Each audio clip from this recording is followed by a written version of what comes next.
Ready to go? Ready whenever you are. I'm ready. We don't have any microphones? Oh, yeah. No. Some of you. Oh, never mind. Hello. Okay. Welcome to the Town of New Paltz Planning Board meeting of October 19th, 2015. First up on the agenda is review and approval of minutes. I would note that the copy that's on your table is one-sided of the two-sided copies.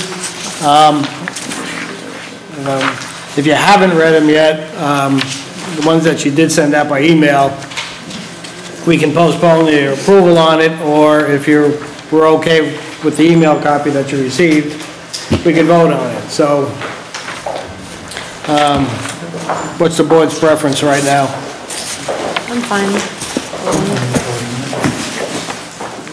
Okay.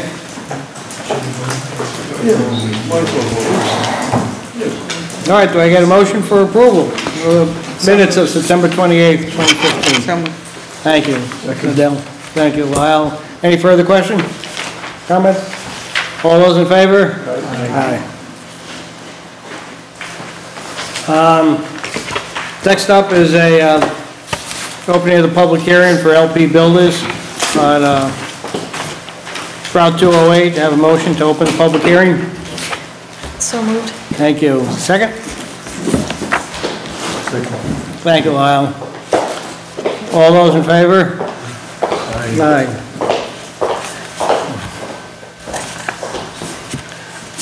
Good evening. Good evening, everyone. My name is John Queenan from Lancatelli Engineering, engineer for the applicant. I think the board is hopefully aware that we were recently retained by the applicant to assist them in furthering this along, addressing the comments that have been brought up, I guess, over the past year on this application. So we're currently working on it with them now. I know that the project attorney submitted a letter. That letter is basically a roadmap of the direction that we're going to go in. I think the letter tried to touch upon every comment that we thought was relevant and feasible that was provided by your consultants and the public. So I'm here really tonight to update you on where we're at and why we had such a little bit of a delay. It was retained in mid to late August for this application, so we're just coming up to speed on it. We thought we would have full plans and maps ready for you. However, the applicant hit a snag in obtaining the previously completed maps, so we had to start from scratch essentially. So we prepared new maps, which just got finished on Friday. So we're still working through getting those to you, but we're fully intending doing that. And as I looked at the design, there are some changes that we're going to be making, subtle changes. For instance, the driveway locations, we're changing those a little bit to make them a little shorter, less impervious surfaces. The same thing with the septics. I've been in touch with the Ulster County Department of Health. We're going to go with an alternative septic field, which hopefully will reduce the footprint, which would reduce the required clearing, which would reduce the grading. So those types of things, that's what we're working on now. Try to get this a little bit less further. But the main thing I know is the drainage. That's what I see from all the comments. So what we're doing is we're doing a comprehensive study of all of the drainage areas that funnel through this site. And we've also, the previous plan had big, I shouldn't say big, but they had R-tank systems, large infiltration systems at the bottom of each lot. We feel that that's unnecessary given the level of development here, and it would only serve to make the situation worse by clearing basically the entire back of the parcel would be cleared, go from wooded to lawn, and the R-tank systems really require significant maintenance, which was brought up by our consultant, which we agree with. So we want to try to go in a different direction with stormwater, following what the current DEC guidelines are telling you to do, and that's follow more green infrastructure, more localized treatment of the stormwater and retention based on grabbing it at the site. So we're looking at potentially doing more around the house, roof leaders, catching those, putting those into infiltrating systems or an infiltrator type system. They're much smaller, much easier to maintain, and they would also be accessible to maintain. The other thing we're looking at for driveways potentially is the same thing, sheeting them off into like an infiltration type swell along the driveway. Again, capturing it at the source rather than letting it build up to a point at the bottom. So that's the direction that we're flowing in with stormwater, no pun intended. But we're going to update the report that was provided to you by the previous engineer, and we'll address those comments as to maintenance. The issue, we're still going to, I plan to redo the swale. I agree with the velocity calculations that were provided, the riprap. We're also going to do some other remediation effects up by the entrance to it. We're going to have some riprap gaving baskets to attenuate the velocity and reduce it even further. When I look at the stormwater for this site, I feel that, in my opinion, it is not more of a volume issue as a control issue, as a velocity issue. Most of the drainage that's coming through is not our drainage, and we really have very little control over it. So we would reduce the velocities here to slow it down, but as for our generation of stormwater, it's actually quite low, we feel, in comparison to the drainage watershed. So that's what we're going to be providing to the board, is basically that comprehensive study showing you those rates, how we're reducing, what our impact is, and how we're going to try to mitigate this portion of the swale. So that's Okay. I think we've been waiting quite a while for the plans, and it's, I'll put it this way. I have a meeting scheduled for November 23rd, and for that, I think I need a minimum of 2 weeks prior to that, November 9th, for the plans. If you're not going to make November 9th, you won't be on the 23rd. we will make the 9th. The hiccup was we didn't get the previous plan, so I basically had to make them for them, and that's what delayed me about 2 to 3 weeks. So that's why the letter was ready, but the plans weren't ready. So I will have the plans and that report by the 9th. That's all. Okay, like I said, I know I've had promises before with this applicant, and he hasn't fulfilled them, so it's hard and fast. If they're not in by November 9th, you won't be on the agenda until the plan, at least 2 weeks prior to that. And I don't blame you, and I don't disagree. Okay. That's what we need to say. Hi. Hi. I know you want to see it too. I actually don't want to see it in Okay. the sense that, what I do want to hear you say though is that if it's not in by the 9th, then you guys are going to deny the application. We get into November now, and the public hearing will have been open for a year. And I think this is my 6th time down here. Eric keeps paying us to come down, and he keeps paying our engineer to look at the drips and drabs that have been coming in on this project over those course of the, it's been pending since January 2014. And nothing was submitted to Kelly today. This is this moment is the first time that we're seeing any of this material. And so I think that we've been very patient. We've tried to participate as well as we can within the confines of your review process, and we've been very diligent. But there has to come a time where you guys, you have an obligation to be fair to the applicant.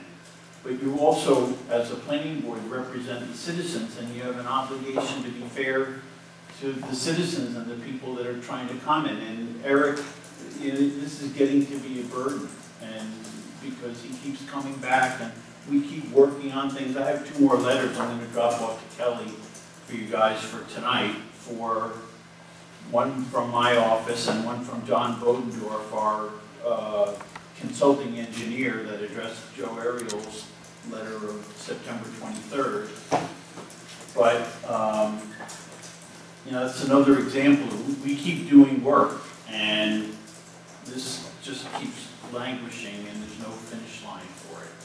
And I appreciate the fact that you guys are trying to be fair to the applicant. In fact, I admire that. But I would ask you to please consider the other perspective on this, because this has been around.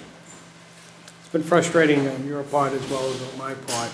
I think you've heard the explanation. It is getting near crunch time on this thing, is that if we don't have something in, then we have to take some action on this. I'm not disagreeing.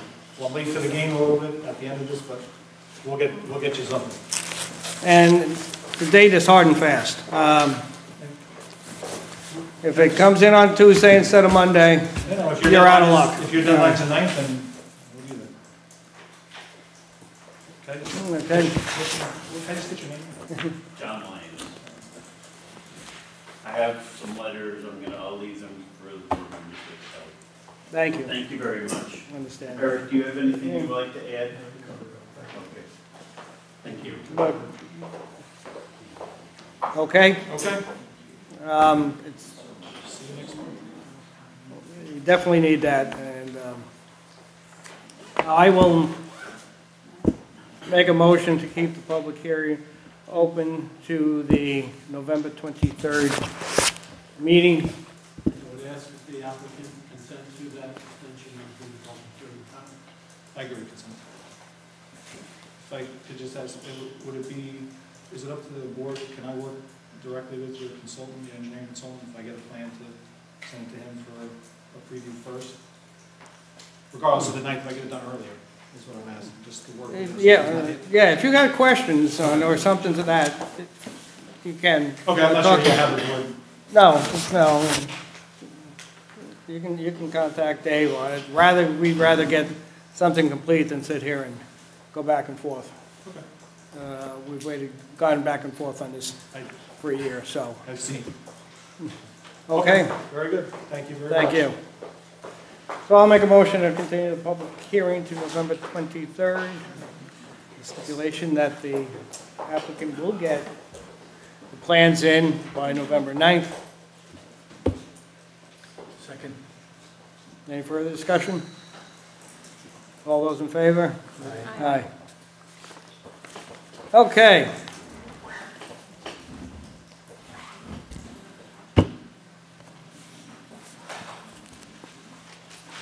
'87 Motel. Oh, wait. Is What? there No any public other comment. What? Any other public comment? Oh, thank you. I did it again. Any public comment? I'm getting so used to it. Anybody wishing to make any public comment? It looks like we have all applicants. Okay. Yeah, come on up.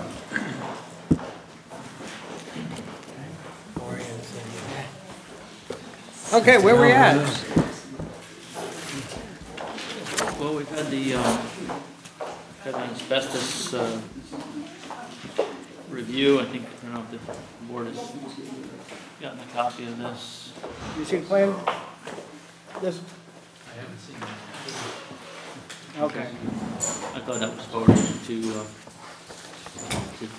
board Oh, went to the building secretary. department, okay. Went to the building department. Yeah. Stacy's seen it. Okay. You've seen it. That was the day, okay.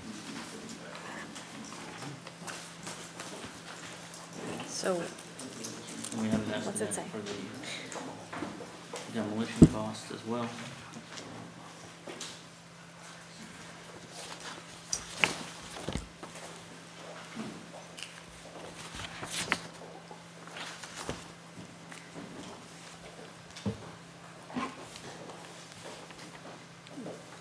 Mike, I didn't see this. Okay. We just did. File now. I think it was first sent out a couple weeks ago, yes.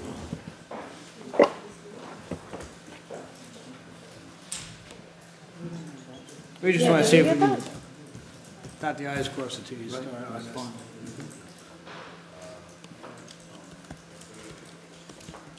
so, was there asbestos? What's it say? I'm trying to see if we got this. I don't see it. No, Oh, hidden- we no, got it went to Stacy. Okay. Dave did see it. On a plan to do that.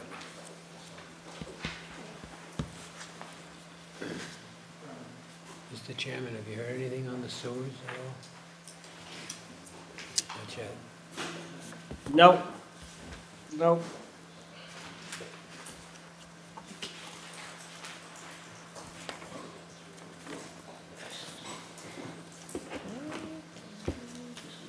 There's no, okay, so there's no Separately asbestos, so, so there's no asbestos, that's good.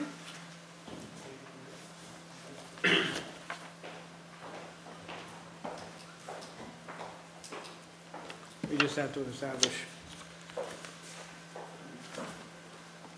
Along, The cost is $210,000 for demolition. Wow.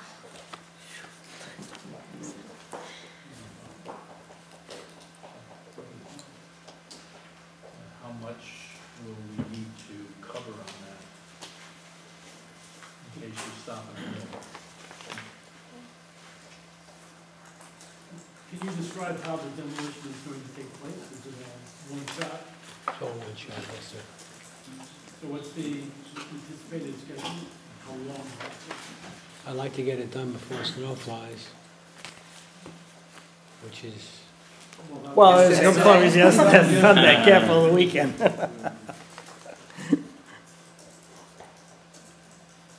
What's the estimated? I can't imagine it's gonna take them 2 weeks, probably not. I would say 3 weeks, just to be comfortable about it. Yeah, well, it's just trying to get a ballpark, that's. That's the, Where's it being hauled? Excuse me, sir? Taylor Recycling Facility. I'm not sure where they take it to. Whether they have their own facility. Which way the truck is going? Down by Montgomery. Excuse me? Down by Montgomery, New York. Okay. They have their own. Is that They what have they their do? own CBD facility. So, for example, on the Hampton Inn, you did approve a demolition or authorize a demolition permit with the bond in place to cover the cost basically of securing the facility. That was a little different because it was removal of the metal building. Yeah, But, for example, on this, if construction were to stop, we would want to have some means to Fence close it? it and make sure. If I could speak. sure. I put a fence up there, sir, and then there's a lock on the gate. I gave a key to the lock to the police department. So it's all fenced in right now. Okay, then maybe we don't need a fence. But the point is. Well, I'd like to have a fence there anyway, just, No, We don't need the- another The fence. town would need to put a fence there. if we oh, want. okay. Yeah. Okay, If you didn't have a fence, yeah. then we'd be looking at how do we secure the site if something I happened. just as soon have the fence there for liability reasons. I'm sure you do. Well, that's sort of the town's position. What you could do, I suppose, is ask Dave to review what would be required, make a recommendation to you at the next meeting, and we can recommend the bond on that house. So it would be, relatively linear process. Mr. Freeze, So- what are you willing to put up for a bond on this? It's going to be very short term. Well, I'd like to see you leave this meeting with the Yeah. ability to go ahead and. yeah, whatever the town feels is, I mean, you're an attorney, so I guess you, Not an engineer. Basically, what we're looking for is something that says if for some reason you stop, the site can be secured Oh, yeah. and kept safe. Having having fencing up was an issue for Hampton Inn because I don't think they completely enclosed the site. If you have done that, well, I did that, yes, if you've done that, that's not something that needs to be. I wanted to do that from the beginning, just to keep people out of there, for safety reasons. You know, I don't need kids running in there and falling and getting hurt, and then, You're obviously listening to your lawyer, or. well, I'm listening to 43 years of experience. What are you So- doing about stormwater slips? Excuse me, sir? Erosion control. It's a pretty big area. What are you doing for? Well, I'm not doing anything with the blacktop, it's gonna stay as is. I'm just taking the buildings down, Taking it off the pad. It's just the pad. basically taking everything down to 2 grade and then I thought it said 12 inches below grade for the foundation. right, and then the areas that are, get backfilled will get seeded. So that there really isn't any reason for any additional erosion control. The pavement area around the building will stay intact. There's no change in the surface. Have you looked that over or talked to the building inspector about the proposed plan of demolition? We haven't really had any detailed discussion with the building inspector. We're trying to get through the planning board first. Part of getting through the planning board is making sure the building inspector is okay. Between now and next week, we need to do that. Absolutely. So we don't have a kind of algorithm for like if a project is this much, this is how much bond we'll ask for? We're just kind of, No, it's, like Dave said, it's to secure the site. not to continue the demolition. Okay. So. He kept using your name. So I was trying to Yeah. stay away. So Yeah, that, yeah. so that money would go into a town escrow account? It would be a bond that would be held for the town to secure the site if he didn't So complete the what work. do you usually require for that? Well, it depends on the variations of the site and what's needed to secure it. We're not looking to continue the demolition work. If he started Monday and left and didn't do anything after that, basically what we would do is fence it in with a lock. So, yeah, I mean, it looks like it's But pretty it's fenced secure, in. so what do we even need? Well, there's a temporary fence, I believe it's a temporary Oh, fence that's okay. in place right now. Okay. And the site appears Now, to be- after appears to be secure. after the demolition, would there be a fence that would stay up while Yes. while it was vacant property? I mean, the applicant could apply for a permanent fence, but the way I understand the project is he's taking the structures down to grade. He's gonna backfill, he's gonna seed, he's gonna leave the pavement in place, he's gonna fill the pool. What are you gonna do there? There's So- no need for a fence unless the applicant wants a fence. Whose pond is that in front? That's not yours? This is, The small pond is included in the property, and that's, You think the pavement is gonna hold up on the truck traffic? Pulling them off? I mean, it's, What about the erosion control? we can put some silt fence on the edge of the pavement, but I don't see that we're gonna have a lot of debris going down there. But, Well, I think don't that- have a- hope I you think, don't. I think the pavement will hold up for the demolition. Once we get, I've just never seen a job without at least silt fence. well, I would require the applicant to put silt fence in the area of the pond so that when the debris and the dirt and everything hits the pavement, it doesn't wash. And there's quite a bit of grass between the pavement and the pond. So I would require at least a silt fence in that area unless there's more required in the MS work. And that was part of the bonding requirement for instance, on the empty net, putting that temporary erosion control in place. Okay, so let me summarize if we're what we need is a agreed upon bond for the town for the length of the demolition in order to secure the site in case of work not being completed. And that's all it is to secure the site. Probably need a silt fence either from us or from you, requirement for it'll be in a building permit requirement for the pond. Is there anything else that we need? Any other board concerns? Just want the building inspector or Dave to confirm the fencing is adequate for the purpose, but sounds. Oh, yeah, I think that's.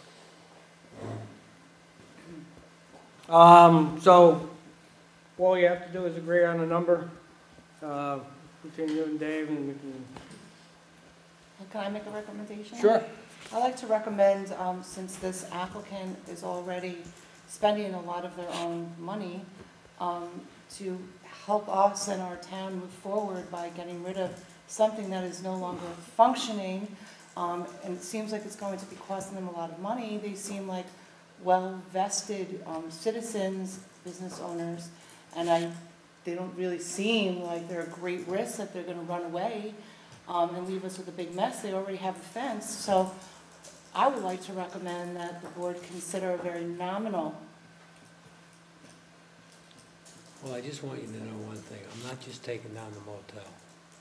I anticipate in the future, if and when we do get sewers available, to build what I originally wanted to build there. And in fact, I'd like to buy the diner that's in the front to make a better access into the property. What's your intention to build there? Sorry. I thought of building apartments for the college kids and professors and so forth. I thought it's a need for it in the town. Over the two parcels? Yes, ma'am. Would you take down the diner, or? Yes, I would. Yeah. Yeah. There's no need for it. We got enough restaurants in the town. Mhm. So you're thinking about a multi-apartment complex? Yes, ma'am. I think. We do I need- think there's yeah. a need for it We in the do town. need that. It's already a disturbed site. Yeah. Reuse. Yeah, reuse. Are you thinking Can about we- going, are you thinking about going for a pilot? For your Let's pilot? not, Just hey, curious. hey, let's not try to do I'm the just second, curious. second application before we get through the Okay. first. I'm just curious. My pilot. See? Don't cause trouble. That's the Amy. answer. You never need to know. It's Don't worry. it's a way to weasel out of your taxes. Dave, I'd ask you to work with the applicant to come up with a reasonable number. We're meeting next Monday. And if we come up with that, we should be able to approve it. I just want to make sure we got the i's dotted and the t's crossed on that. Okay. Mr. Thies, this will be a cash deposit? Yes, and it's sir. for 3 weeks or Yeah, that's whatever all it right. takes, It's not a problem. $15,000? That's fine. Whenever you give me the okay, I'll do it. I think that would be enough, since it does have a fence in, to do any cleanup that's necessary, Yeah. just in case. I was gonna suggest 10%, that's fine, 15,000. Well, if we got a number, do we have to do anything else? No, the engineer and the building inspector and the payment, that should be sufficient, that would be sufficient. So it's a special use permit or is demolition permit? Demolition. Demolition permit. Okay, so we, How fast can we turn that around when it's done? Does it go back fast, or how fast do they return it when he's finished? I mean, is that a quick turnaround, or to release a bond? As soon as we see the site is clean, and it's Well, unless we have a developer's agreement that states otherwise, we have to request that the town board release the bond. So it will be the next town board meeting. we'll be at the next town board meeting, so we'd still be able to get it before the So end of the depending on month. when, Not a problem. depending on what falls when, depends on how long it takes to get the bond released. Is Well, if there- we can get them started, with the bond, okay. So can I get a motion for demolition pit permit for the 87 motel, contingent upon establishing the $15,000 bond for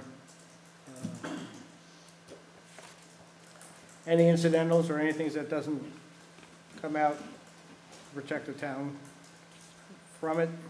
And the second thing that we would install as part of it, part of the application and part of the approval, silt felting Yeah. fencing. Yeah. It would be required from the building permit anyway, so it's. Prior to demolition. Right. I'll make that motion.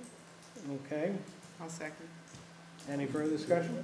Yeah, I just want to ask Yeah. you, are these, is there standard wording for these things? Because it seemed like that was a little bit open-ended there. Yeah. About any other incidentals, you know, like I would think that just that he's gonna do what he says he's gonna do, and he's obviously gonna have insurance, and it would name the town as a second. Additional insured. Yeah. I mean, that's, We did. I don't think we wanna make him responsible for any, Oh, no, I you didn't. know, but it- Well, look, demo. a lot of those things are gonna be covered under the demolition permit, and we handle that when the permit is issued. What he's here for board approval for site plan to demo the building, like we did with the Lamas on Main Street next to Burger King. Mm-hmm. Okay, that's why he's here. You know, so I actually issued a permit and all the things that go along with the permit as far as insurance from the contractor and so on and so forth. So basically, let me take it back and just, it's site plan for demolition of the site as proposed. You want to take care of the bond also, not your permit, or? No, the No. bond is not taken care of under the building permit, that's done with land use. Okay, so then we, as site plan approved for demolition of the 87 motel and posting of the $15,000 bond. you can add with an agreement acceptable to the town attorney. With an agreement acceptable to the town's attorney. Second. Okay. Okay. Any further discussion? Is there an active plan for sewers near there? So Jay, Is there Dave. an so active you're clear, plan for George will sewers contact the town's attorney. near there? Let him know he'll be working on that agreement. Okay, great. Plan for the. You'll let me know Like when. sewer? Getting sewer there. I'll get Yeah. it to you, we'll get it to you as soon as it's ready. And then Okay, that's Friday. thank you. You're planning board, not town attorney. Right. Sometimes all the time. Not All right. Thank you. Okay. Thank you very much. Have a great night. You too. It's not gonna turn. Yeah. Your market rate,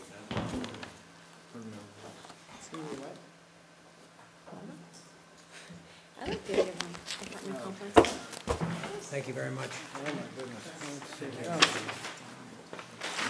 Basically written down what we have to do anyway, so. All right, thank you. Thanks. Dave, you want this for the file? It's such a high visibility empty building. Yeah. Yeah. Tim, come on up.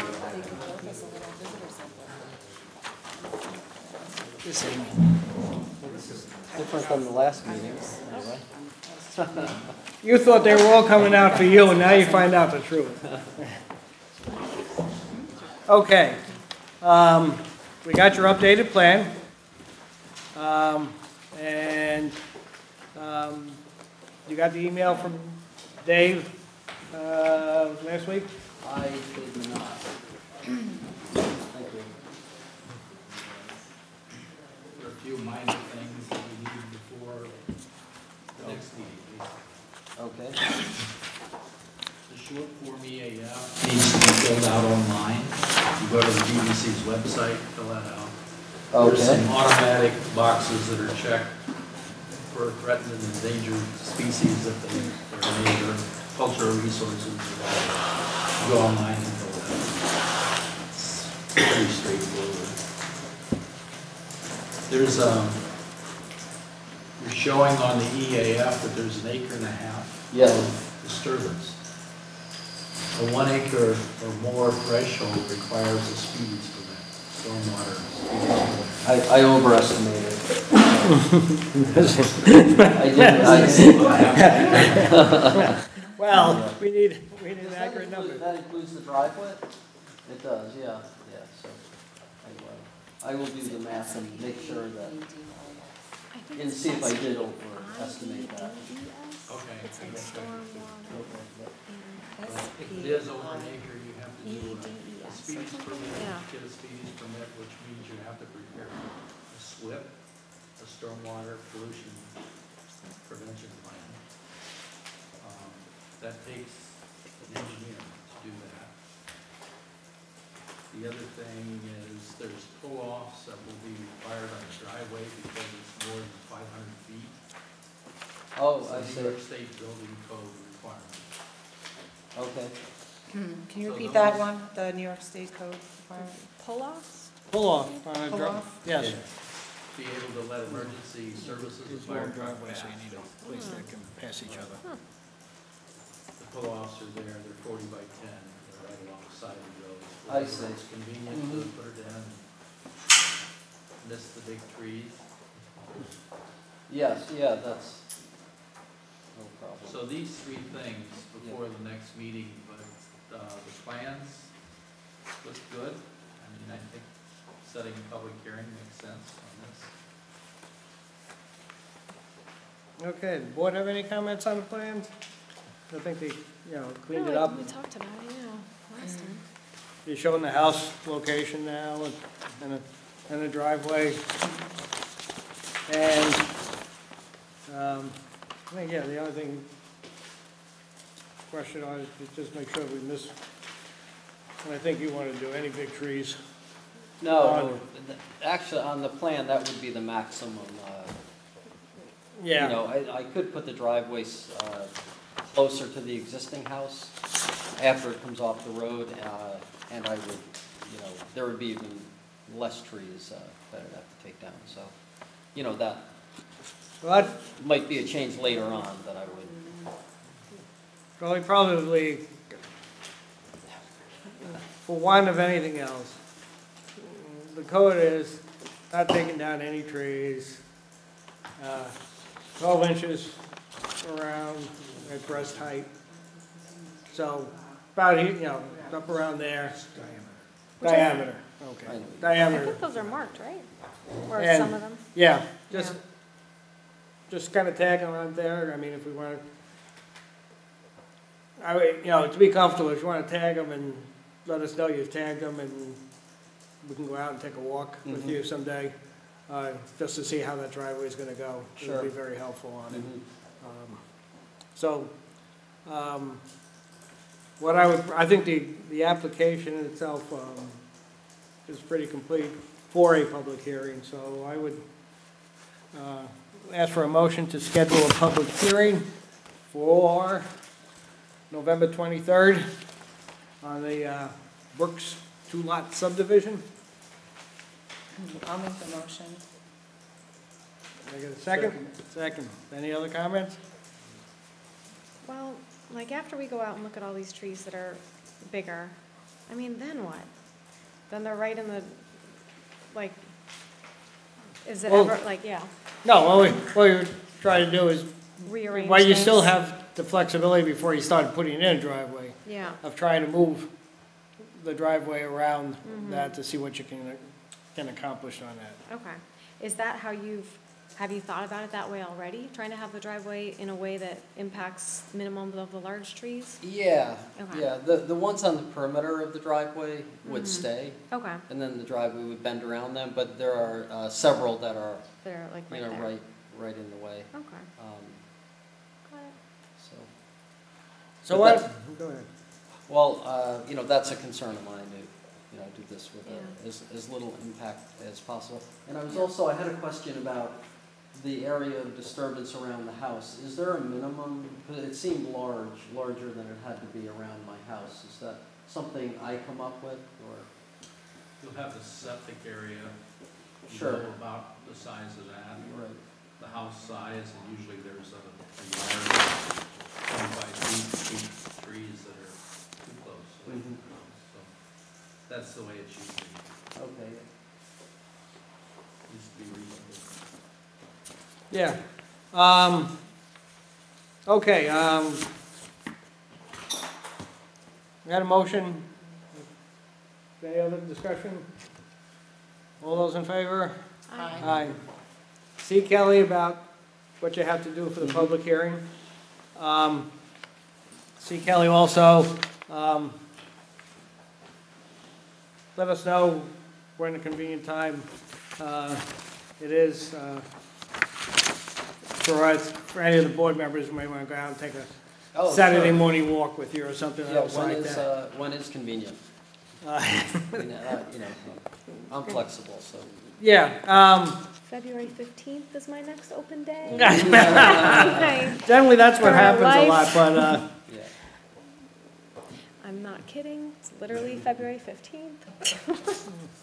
gee, is that the day after Valentine's Day? That's my next day off. Christmas, there's a good one. But, Open Thanksgiving? No, yeah, Thanksgiving. Tim, how soon do you expect to build? Probably, well, I was thinking about doing the driveway, weather permitting, this winter, so. Your health department permit, do you have that now? Yes.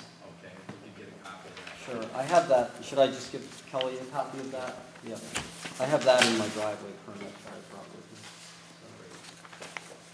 me. okay, so we'll see you, November 23rd. Give Kelly a couple Saturday or Sunday morning, whenever convenient okay, days for sure. you. Yep. And then we'll send it out to the board and we'll see which ones we'll be able to just. Okay. And it won't take long, it's just really a walk up, because of the trees, I think, I just want to see Yeah. what we got marked there, okay? All right, well, thank you all very much. Check to see if you didn't get the email, we need to make sure we got the right email address on there. So, Okay.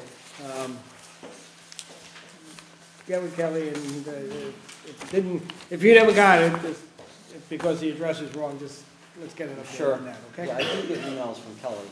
Oh, yeah, everybody But I does. only check my email every couple of days. So, Oh, so I could have definitely missed it. Well, thank you all again. okay. Yeah, I hope his stuff wasn't in a junk mail folder, you know? Is there another name that we call shopkeepers? Oh, yeah, there is another There's name. another name. Isn't it, is it Newpolt's Properties or something? I think it's Newport, like, there is another name. You know what I'm saying? Yeah. Hey Stacy, would you mind staying, I don't, maybe you're planning on doing this anyway, but staying for our discussion of the floodplain? Oh, okay, all right, great, I didn't want to make sure.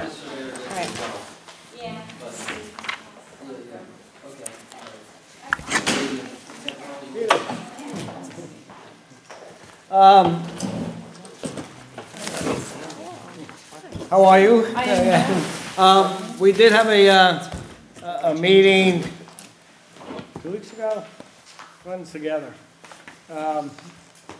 with the county, with the DPW, without Sunoco on the site, but we did have them to address the county issues, which were the interconnection capabilities with the gas station, the runoff on onto Putt Corners Road. What was the third? I'm missing the third one now. I'm getting that. The crosswalk. And the crosswalk from the Hampton Inn Hotel. It was a good discussion. DPW was there. Wish they had a better understanding of what was going on. But we I'm going to summarize it. County was satisfied with the crosswalk. County was satisfied with the interconnection capability with Sunoco. That's shown on the plan. County basically punted that New Paltz Properties and DPW will get together in agreement before the DPW issues their permit for the driveway. To address those issues, because it wasn't clear that.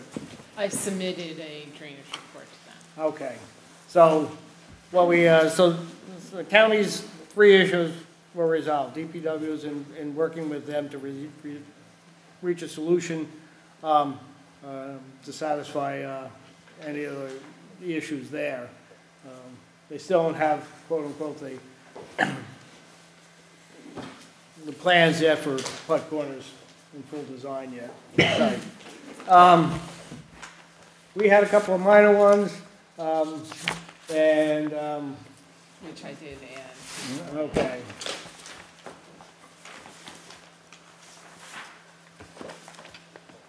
You wanted dimensions added. We added them to the site plan for the, where the cart was and where the outdoor storage area is. I know it's Can you just clarify your, dimensions for me there? You show me, no, you're right. right, but it's hard, I can't read this one. Yeah, I thought it was Let's be only honest. me. All right.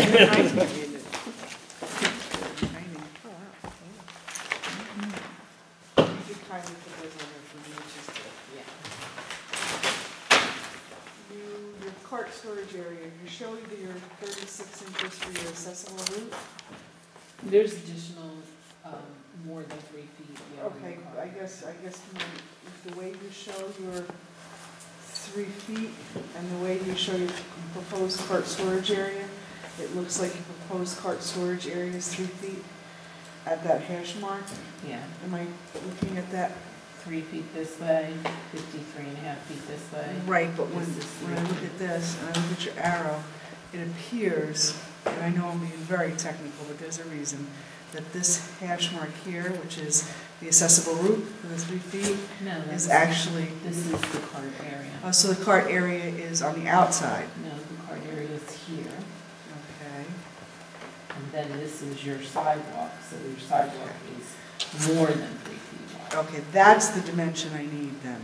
I don't care how wide the cart storage area is, I care how wide the accessible route is. Okay, well, the sidewalk's greater than 6 feet, so Okay. I can add another. Well, I just wanted to clarify, so if you're saying that the proposed cart storage area is only 3 foot wide, that's fine. Yes. Okay. I just needed clarification of that, because it was hard for me to tell. Okay, I can. It's okay, now that I know what it means. Yeah. Okay. And I'm sorry I didn't write, I didn't respond to your email, but I'm sure you haven't gotten it. But we really have no problem. We have no problems with any of it. Yeah. Okay. Dave, did you have anything? I did get a stormwater report showing that the amount going to South Putt was going to be less than what it is in present condition. No surprise. So that'll keep the county happy, I would imagine. It would have been nicer if the county had the plans, what they were doing on Flood Corners, better together, but they didn't. That's why I think. One of the problems is that they're constrained by what happens under 299, which they are not going to change. Yeah, so wherever they may be, I just. Margaret, I'm curious about this, looks like a sidewalk crossing South Putt. Yeah, that should be hatched as a striped. I pulled that in from the Hampton Inn's plan. They should have, it should just be a sidewalk, obviously, once you're off the pavement, it should be striped in the pavement. I can change So it's a ladder. It's just a ladder stripe, which is not actually part of our site plan, but will be done by the Hampton Inn, including the sidewalk to the pavement. That's part of the Hampton Inn's responsibility. Probably should have a note on that. Because Hampton Inn, it's on Hampton Inn's site plan that they will stripe and build a sidewalk to the pavement. Okay. Okay? Yep. Okay. The other issue that was raised when we met with them is I tried to note that approval would be contingent upon getting DPW's permit for the curb cut. That presented a bit of a problem because that won't happen for a couple of months. The applicant was wanting to get the facade done this winter. Blacktopping is not going to make it this winter. Obviously, we're running out of time on the plant. So I asked George, Steve to kind of talk together on how we could get a site plan approval that will allow them to get going on a facade and have also the contingency with the DPW on it. So where are we at? Margaret was going to see about submitting the application now and maybe getting it, and George sent a email proposing a schedule for getting the approvals just be incorporated into the approval. Either solution's fine with me. What we've been thinking, what I've been thinking about, and talking to Stacy about is, to some extent, a bifurcated process to allow the renovation to go forward. You would authorize that separately. Building permit can be issued. The question then becomes, when is the rest of the work going to be complete? And is there something on the site plan that's essentially got a public interest element, such as the replacement or repair of the, I think it's a detention basin? But there are some things where it really is important that it be done. There's a meter pit that needs to be Reconstructed. It needs to have, we're going to put an H20 loading ring around it so that we can actually drive on it. Because right now, it's not within the paved right-of-way, but in order to make this radius accessible for the trucks, it will no longer be in an island. So it needs to be Well, there's things on the site plan that, as I understand it, need to be fixed. Repair or Yes. improve. So if the board wanted to set a bond for that work to ensure it would get done, because the applicant in the past has had some approvals which did not go forward for whatever reason, Well, that was a different applicant. maybe, but at the same That time. was not the owner of the property, that was the applicant, was a tenant. But the board is allowing some elements of work to go forward. It's allowing some work, elements of work to hold over until next year. You'll give us a schedule that hopefully will ensure it's all going to be done within a year. Yeah. But for the stuff that really does need to get done, I just think the bond would be appropriate. What are we talking about? What stuff? The work within the right of way, which, as I understand. What, the pipe? Well, any work that's being done in the right of way, I'm gonna have to bond with the town.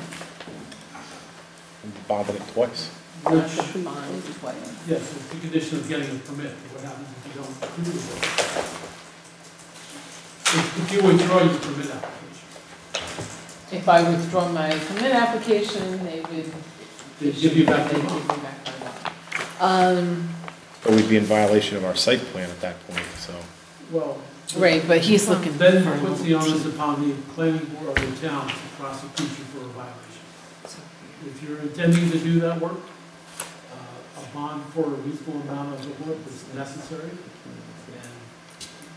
I mean, we're not asking you to bond putting every tree. But there's some work on there that, if it's done, is going to create an issue for the town, for the boss. Well, I don't mind the bonding and the schedule, you can do both.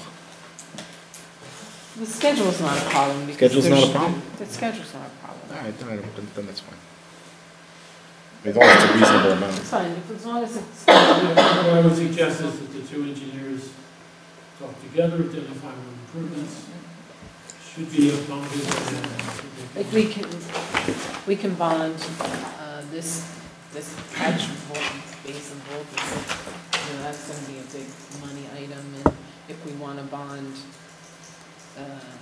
that's not even in the, neither of those are in the right of way, but, I mean, those are in public interest, would be the increased size of the catch basin, and the other would be the ring that is going to protect the water meter vault. What is, how big is that vault? The water meter, the pit, it's not that it's that large, but it's right now, it's in an island. No, I'm wondering what the top is, so you can put this ring on. It isn't just a ring, it's got a top 20, maybe it's 20. Yeah.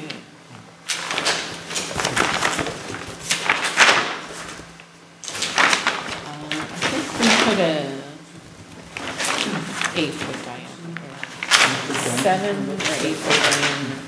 So you're gonna put a whole new vault in? No, we're just gonna put the vault around the existing one.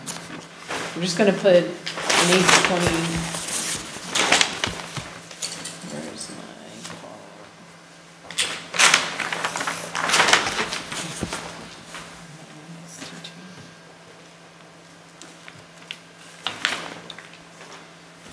We're basically gonna put a H20 loaded dry well around it. It's an 8-foot diameter. And you'll be able to drive over it. And then you'll be able to access the existing. So you're gonna drop this over the existing We're gonna vault? drop this over the existing. So we can bond that, that's $5,000, $7,000. Big inlet. And the big inlet. What about the storm sewer that's on this side of the property? Because without that, the county's reduction in flow doesn't work. Storm sewer that picks up the back of the building and sends it out to 299. Well, there's a question about that. This portion of That needs a permit or permission from DOT to tie into electric? No, it's already tied in. There's already a connection.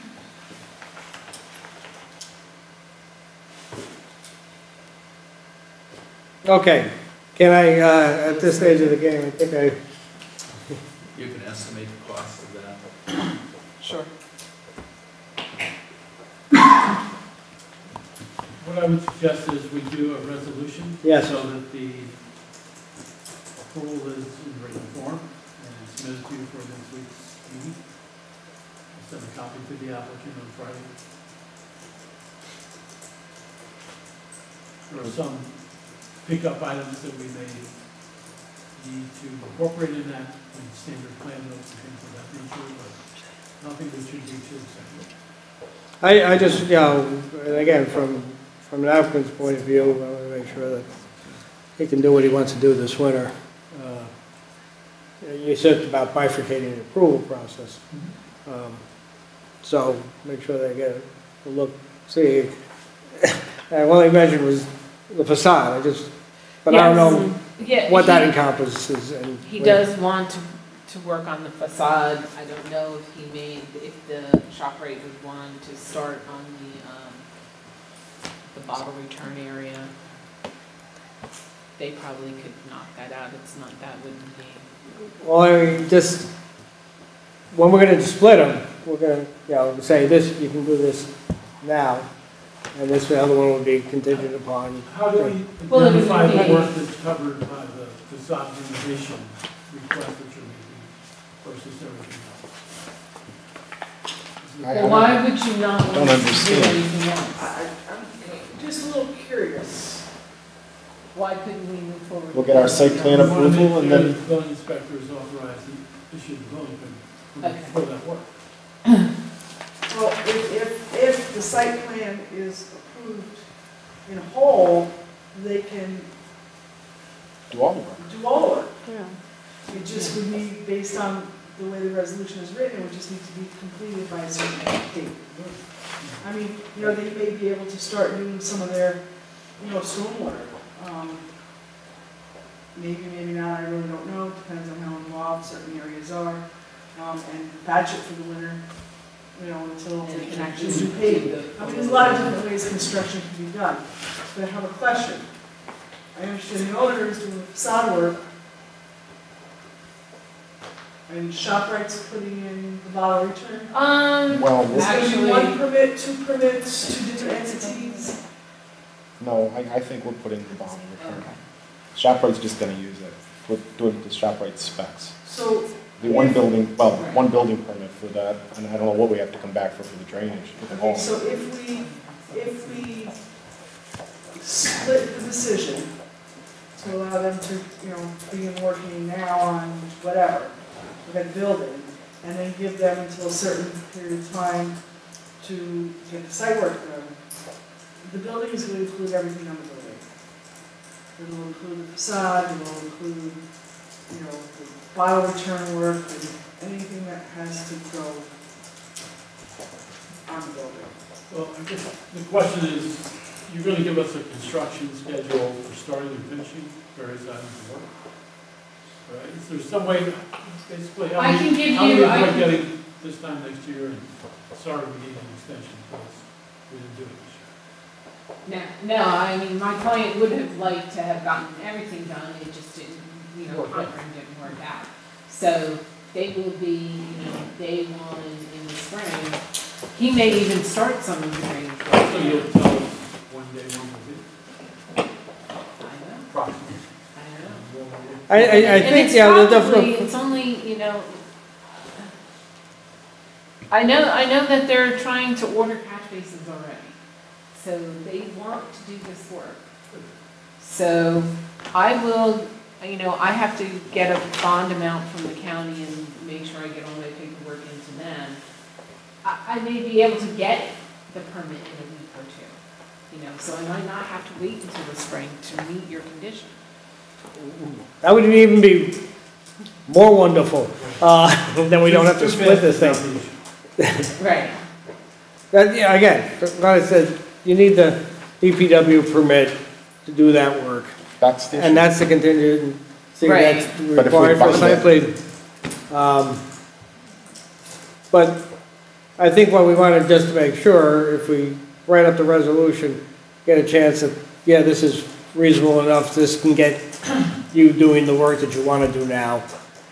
DPW stuff comes in on Christmas Day, you're golden anyway, I mean.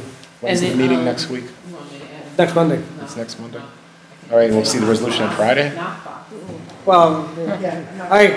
I'd like to see it a little sooner too, but I just need your input too to make sure that, you get it. Early Friday, maybe.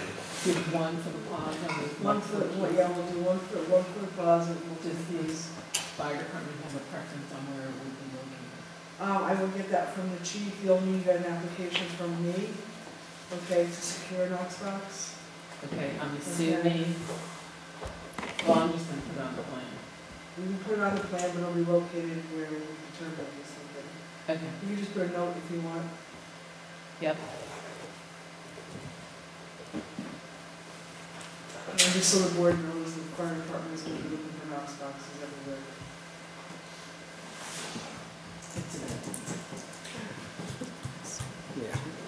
Well, when you have a volunteer fire department, that has to sit and wait 4 hours for a business owner to come unlock because they don't cross the line.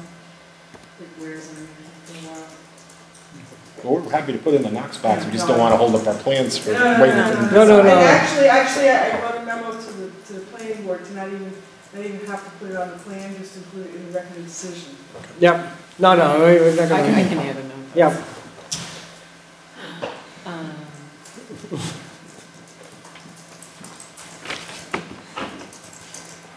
Any other questions? Anybody have any other questions for it?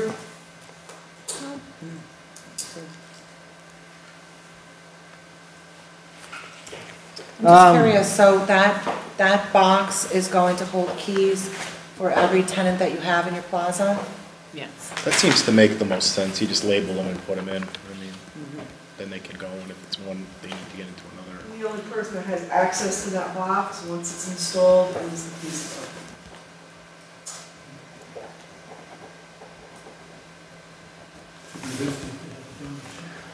So we will, try to get you that resolution as quick as possible. If you, know what you want to do, and, send an email out to us, so we make sure that we get the right stuff in there. I don't want, we're looking for your input, but, you know, if we can get it before Friday, we'll make sure we capture it, but the idea is to get a resolution together that we both agree with, to let you start the work, on the work that you want to do. And we establish the bond for the work that has to be done. And then we condition approval on the things that we've talked about. The DPW permit. And we're meeting next week. I can call the DPW tomorrow. And with the intent that we're done. Great. Okay? That's great, thank you. I do appreciate you hanging in there.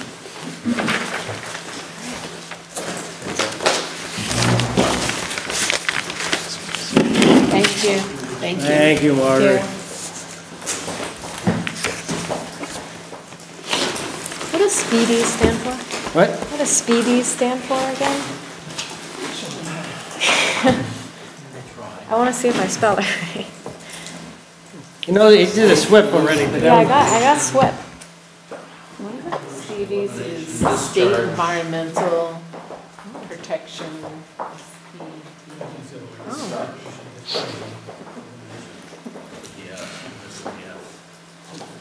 Oh no, well, I spelled it wrong.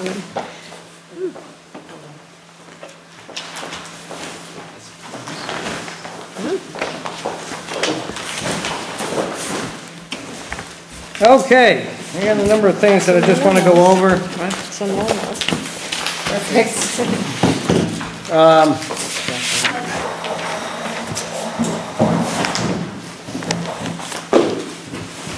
want to turn off the thing?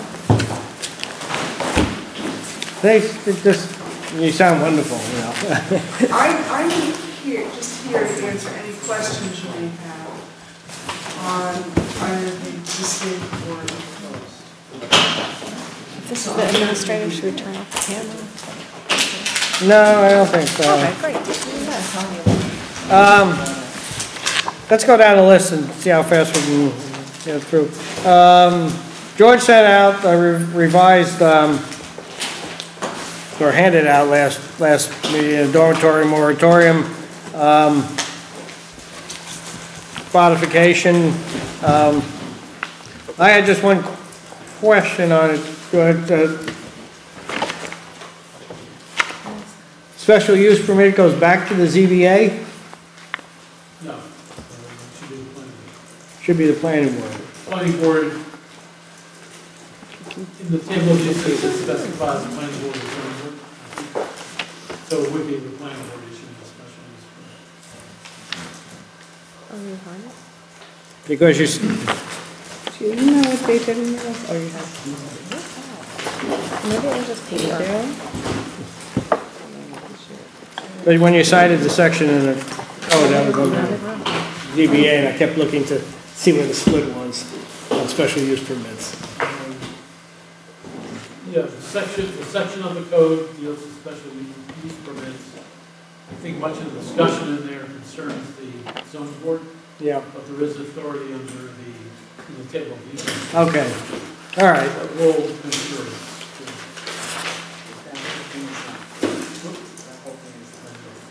No, because, No, the way the code is written, it's not clear at all. yeah, Okay, but I think it's intended that the planning board can issue special use permits based on, You issued three, I think. One special, adult uses, that provision about recreational. yes, that's a special use contingent upon securing special permit approval in case, from each case from the planning board, okay. Adult uses, major WCF, Wireless communication facility. wow, and repair of recreational sports vehicles. That's the Thomas exception. Oh, okay. It's a good company. but it throws you back or refers you back to the zoning board section of the code. Yeah. So that the process is the same. It's not clear, but that's what I believe the intention. Okay, that's, see, the Board of Appeals is the ZBA, but SA is a special use contingent upon approval from the planning board. Okay. Okay?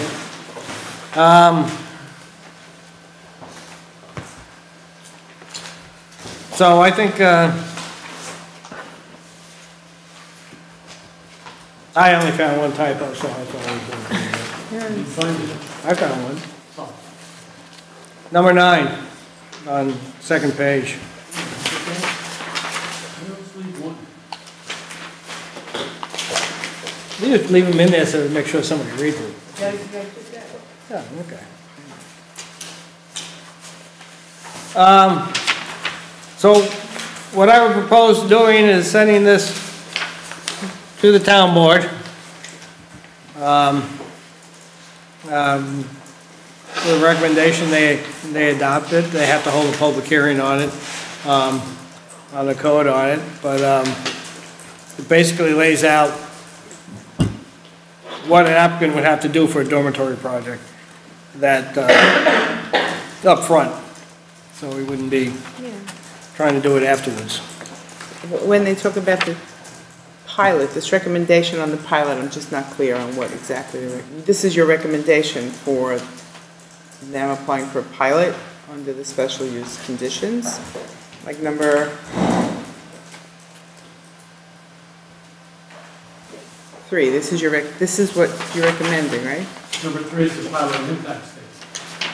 Similar to, I mean, it's not as grand as a environmental impact statement, but something which looks at the pilot, the project, and attempts to balance the benefits, burdens, and costs of that project if it's approved. Similar to what you did for Park Point. Not me. I don't know. We did. Basically, We did without me.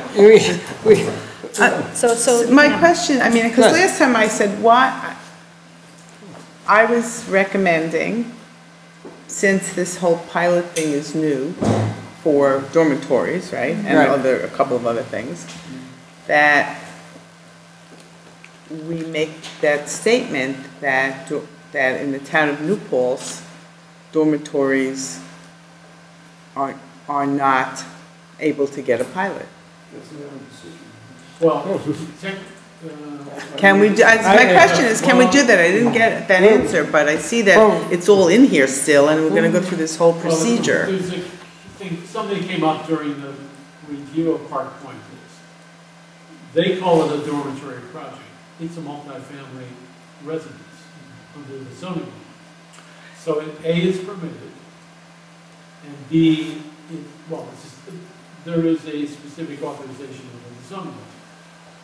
The difference, the dormitory project comes in when you look at the pilot policy that's been adopted by the IDA.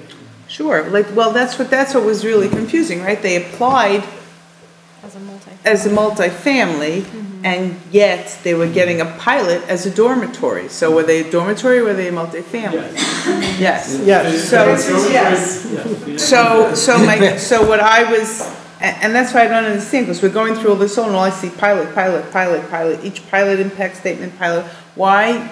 And we determined that the dormitories don't provide jobs, they don't do all of these things that we want, that pilots are intended to do, and why don't we just eliminate it? We can't. We don't do what the IDA does. The IDA determines whether or not you're going to get a pilot. Yes. Determines what types of pilot and the benefits and burdens, and it goes through its process to do that. Yes. Once they've done that, though, we, the town, have to live with the consequences and determine what those impacts are with respect to the town and the things that are considered under secret, and in this case, considered under a special permit, to say whether or not those benefits and burdens have been balanced from a land use standpoint. So if the IDA were to go ahead and say, you can have a pilot, the Warbright IDA was originally proposed at $105,000, which was roughly 10% of what we would have paid in taxes, which everyone recognized at some point in the process was way too low to deal with the kind of things that Park Point would bring to the town. Brings benefits, but it brings burdens too. So this is doing something similar to what you do under SECR in general. It's saying if you have this kind of project, you're going to evaluate the economic impacts upon the town and determine if those are adequately mitigated or not. With Park Point, the determination was not made that you could never do this, that it was impossible not to avoid impacts. But the particular project that was proposed with the particular pilot schedule that was available could not mitigate the impact on the town.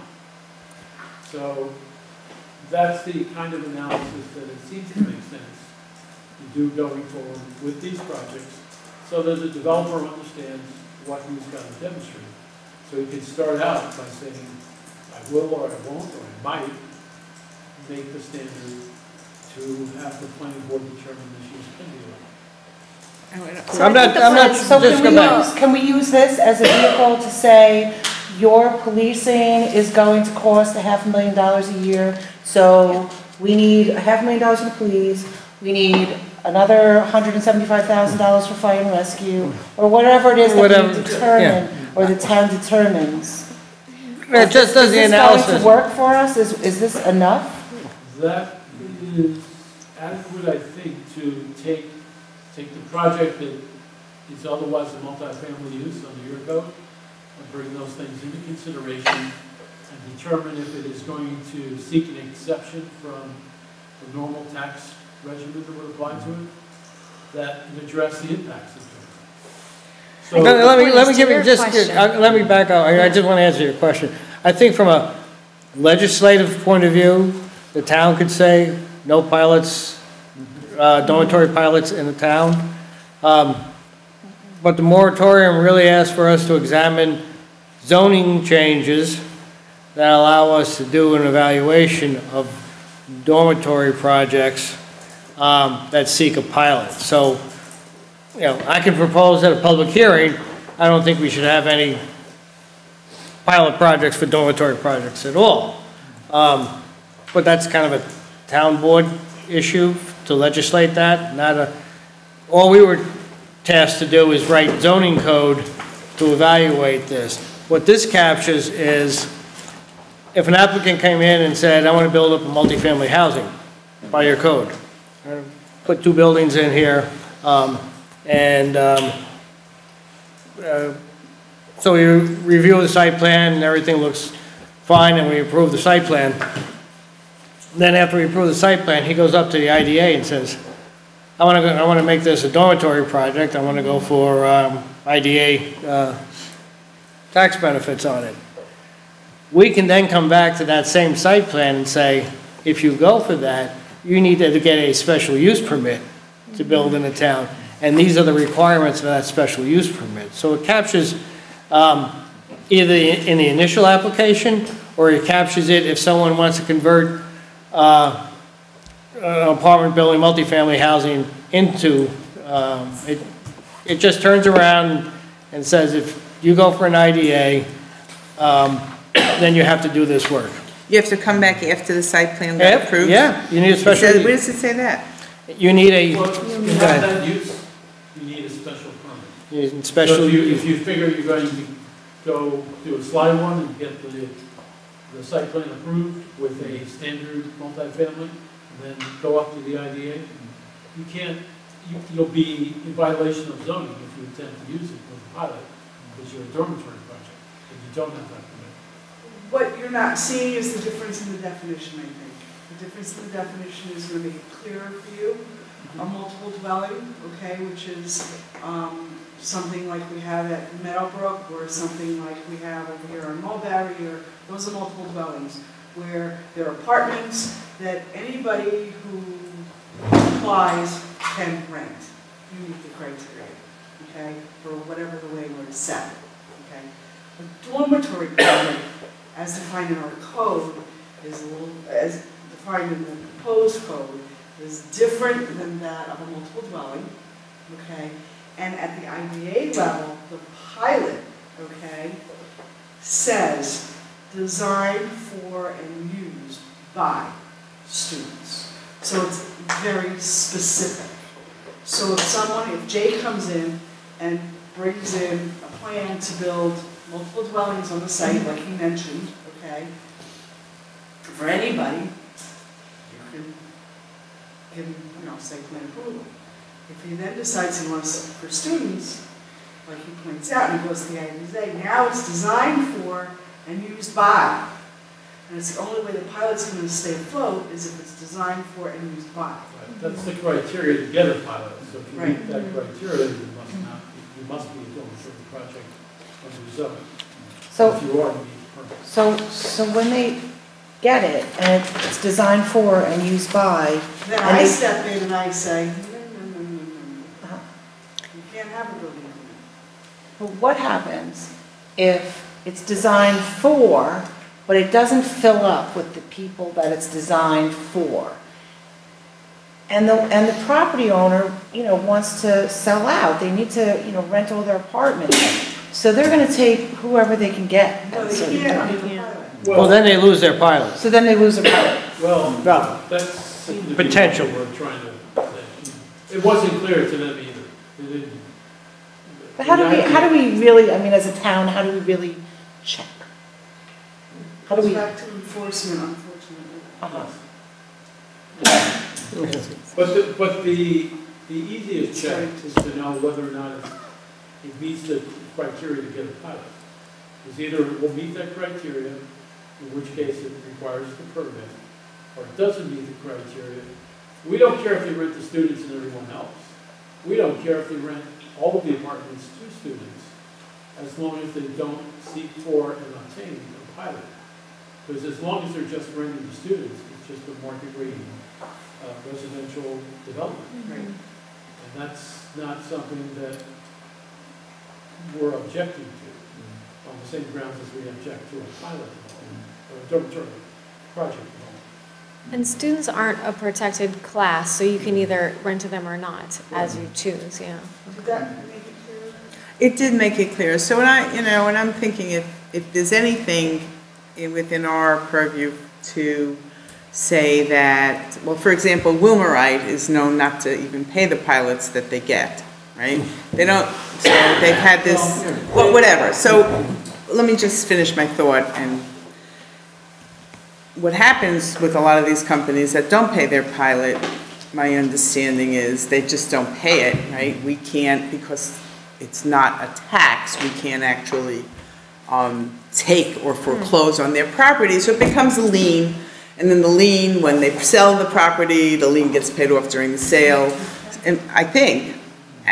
And so is there any way that we can change that procedure? Well, I think you're maybe conflating two different things. The IDA has to, the IDA receives the payments and causes them to be transmitted to the town. Yes.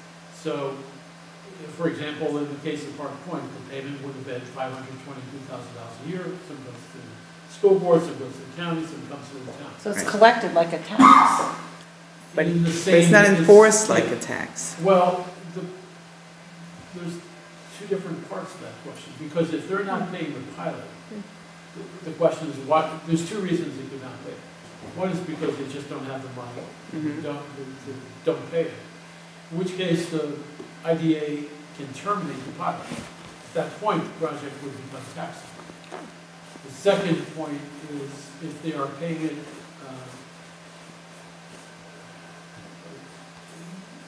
it depends on what the reason is they're not paying. Because as long as the pilot goes away, the IDA sets a requirement that you perform. Typically it's with jobs. So they had a couple of instances where they attempted to claw back the benefit from the parties that received it. It turned out that the IDA wasn't exactly sure to do that, but they have a prospective policy now. If you don't achieve your performance goals, whatever those may be, then they can revoke the pilot.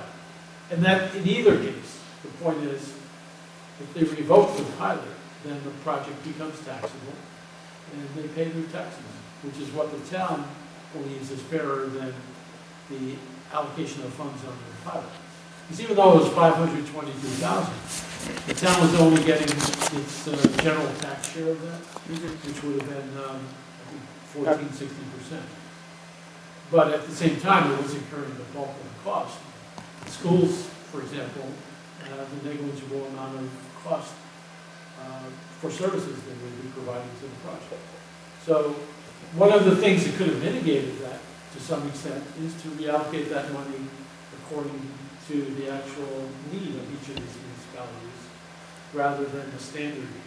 So I would be curious to know if they, I mean, what you said is that they have a new process in place. So if they don't pay or perform or pay their pilot, right, that they can actually just take it away. The IDA has a remedy for that. The IDA may, but it doesn't have to.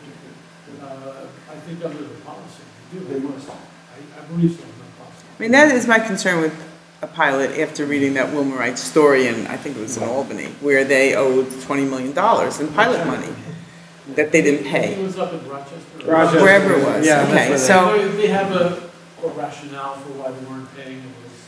It doesn't matter, but they owed it, right? They owed it. Well, They just abandoned it, I think. They did. Okay. So, but that there is a mechanism that the IDA has now, supposedly to.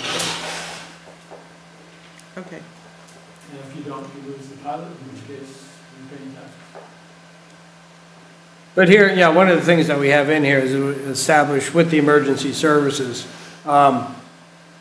unit costs to the best we can. So it will require working with the fire department, the police department, and the ambulance services to try to develop those unit costs, because a lot of them are associated with downtown New Paltz, and trying to capture that documentation-wise is something that would go forward to help them so we can allocate costs, because that's where the bulk of the money is being spent. But that's part of in here also, is to work with them to develop that, to look at the budgets, look at their call-outs, find out where their call-outs are, maybe define them a little bit differently in order to capture those unit costs that we can apply to see a better handle on it. That's what we had the troubles with before. One of the things that I intend to do here is to allocate the details of how to do that to a set of policy guidelines that the boards would adopt after and refer to the town board. Because the difficulty with this is that we learn what Park Point is. There's a lot of information you have to get. Sometimes after you get it and you think through and analyze it and weigh and balance it a little bit differently. For example, the tax cap became an issue for the school board. So you can't just say this is written in the local law. you really need a set of policies that guide that process and let the board work with the consultant to pin down as best we can at some particular point in time how those things are going to create impact. So that is something which hopefully will give you some flexibility. I think it's good. I'm really glad that we're taking this proactive step. I'm excited. That's really good. So, Well, there's one Yep. more point that. Yep. Maybe I should bring it up at the town board instead of here, but it seems to me we've had the experience now with the dormitory. We know the IDA is very charitable and hands out pilots like lollipops here. Yeah. Here's one for you, one for you, one for you. Okay, suppose somebody else comes in, it's not a dormitory, somebody who makes widgets, and he wants a pilot. Now, wouldn't the same logic apply again? Why do we have to have 5 different laws for each type of entity that gets a pilot? Why not cover all entities that request pilots? Only certain things are eligible for pilots, right? No, Well, IDA yes. decides. Yes, they are. And they hand them out like candy bars. But there is a restricted set of projects that can be approved for a pilot. The town's lawsuit against the IDA points out that there is no authorization for residential. The IDA's logic is, as long as you're charging rent, it's commercial and therefore it's covered, which basically would include everything except single-family homes. But nonetheless, it's industrial, manufacturing, not retail, except in certain cases. There is some very specific, relatively specific. Yeah, no, but that's a good point. Like, should we draft another Yeah. set of these that is maybe more of an umbrella document for pilots Whenever in there's an general? IDA request, we'll go through that procedure. Yeah. well, what I would suggest, since we're under the moratorium and they have to move forward or something, is we send this forward to them, but we can say that maybe the whole issue of pilots within the township of New Paltz could be investigated along the same lines, if they wanted to expand that, but knowing that the moratorium specifically mentioned dormitory, we wrote this up. So we can craft, discussion to that effect on it. There are other things as well that you could consider asking the town to review that have come up in the last year related to economic development policies. We don't have authorization right now to look at some of those things that have been raised in connection with CBS, for example. So there are some examples of code which, like the Southampton, which have been pointed to as examples of how the town can evaluate the impacts of a particular type of development on the economic welfare of the town. That may be something we want to consider looking at over the long term. But I think the town board is looking to come back to something like this relatively soon. So what I would suggest is that we recommend that the town board has issues with other forms of pilots, that we would, we could investigate those also. Furthermore, that we could, in 2016, begin looking at economic development and impacts on the rest of the town and village. You pointed out the town and the village are resuming their master Master plan plan. process. It's one of the, in that announcement, I think everybody's read that announcement last week, that actually the foundation, but the college points out there is need for more variety and different types of housing. And if the need exists, it is something that the board can consider how that need should be met. Look at different projects that might be more conducive to students, as well as the impacts those projects could have on the areas where they're developed. Because one of the issues that you heard with Park Point is the parking at the edge of the village is pretty constrained with the college. Yeah. So you tend to find, I think Tim was talking about the impact of people looking for those free parking spaces and how those things can be mitigated. Noise and party activities have been of concern. One of the advantages of Park Point was to have an on-site manager and a system set up that sort of works like the RAs, yeah. system at the college. So when you're looking at the fact that you may need more student housing, maybe it is also proactive to look at how that should be shaped. Again, so you can give someone who's interested in bringing that kind of project to the town and village a clear message about what that should look like. And if it is being developed as a town and village master plan, that should probably look pretty similar in both parts of the, in both governments. I think that's true. I mean, I know that both planning boards have such a reputation as being like anti-business, which is funny because a lot of us run businesses, but I do think that's something we need to be really clear with applicants is you know, being clear about our expectations. And it is true that we need housing, you know, and I think it's something we really need to think hard about the next time this project like this comes up.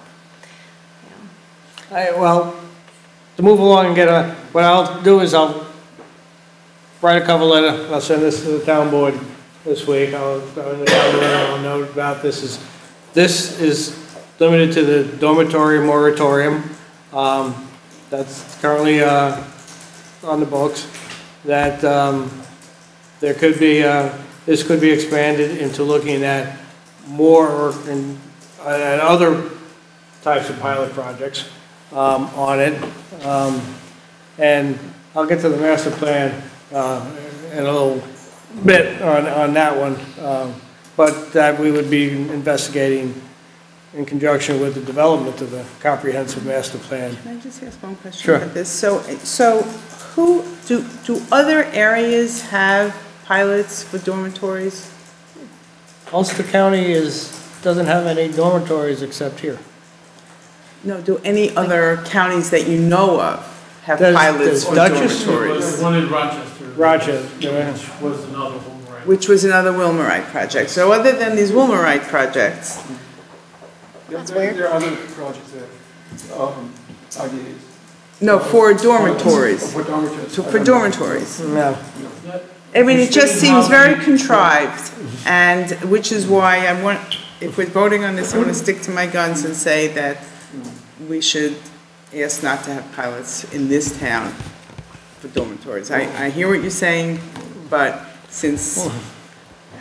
We'll put that, you know what, again, in the cover letter, we're responding to what the board said. Issues also came up about not having, allowing any dormitory pilots in the town.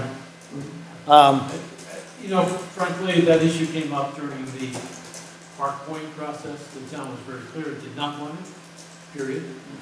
But then it recognized that that was within the control of the IDA as to whether or not a pilot would be issued, and asked that the pilot, if it was going to be issued, at least be structured so it did not create impact on the town. The IDA, in its wisdom, decided to go ahead. At points in the process, there was great gnashing of the teeth by the IDA. Why is the town cooperating? And the town was cooperating to the extent it said, if you avoid it, you got to at least avoid the impacts on us if you're going to do this. But we don't really have the ability to say, no, you can't issue a pilot. That's up to them. We can address the impacts. Generally, that's where our limitations come in. Can I just clarify something? Sure. Just to set the record straight, there are some people who think that we do not have enough student housing, and there are many others in our community who think we have plenty of student housing. And it just depends where you look. I mean, there are plenty of avenues. There are full websites. There's a student campus housing website. There's plenty of places where property owners place ads, and people are finding housing every day. We just got a new dorm with 200 plus rooms on campus. I'd like to see how that kind of pans out. But there seems to be a myth in our community that we don't have enough housing, and if so, why are there so many empties? I mean, I think that's a discussion for... I'm just putting it out there that, I mean, I personally don't think that we need additional housing. Well, I think, on that note, I won't even venture an opinion on that, because you're right, there's two sides to the coin. What is adequate housing and what isn't adequate housing, what's acceptable.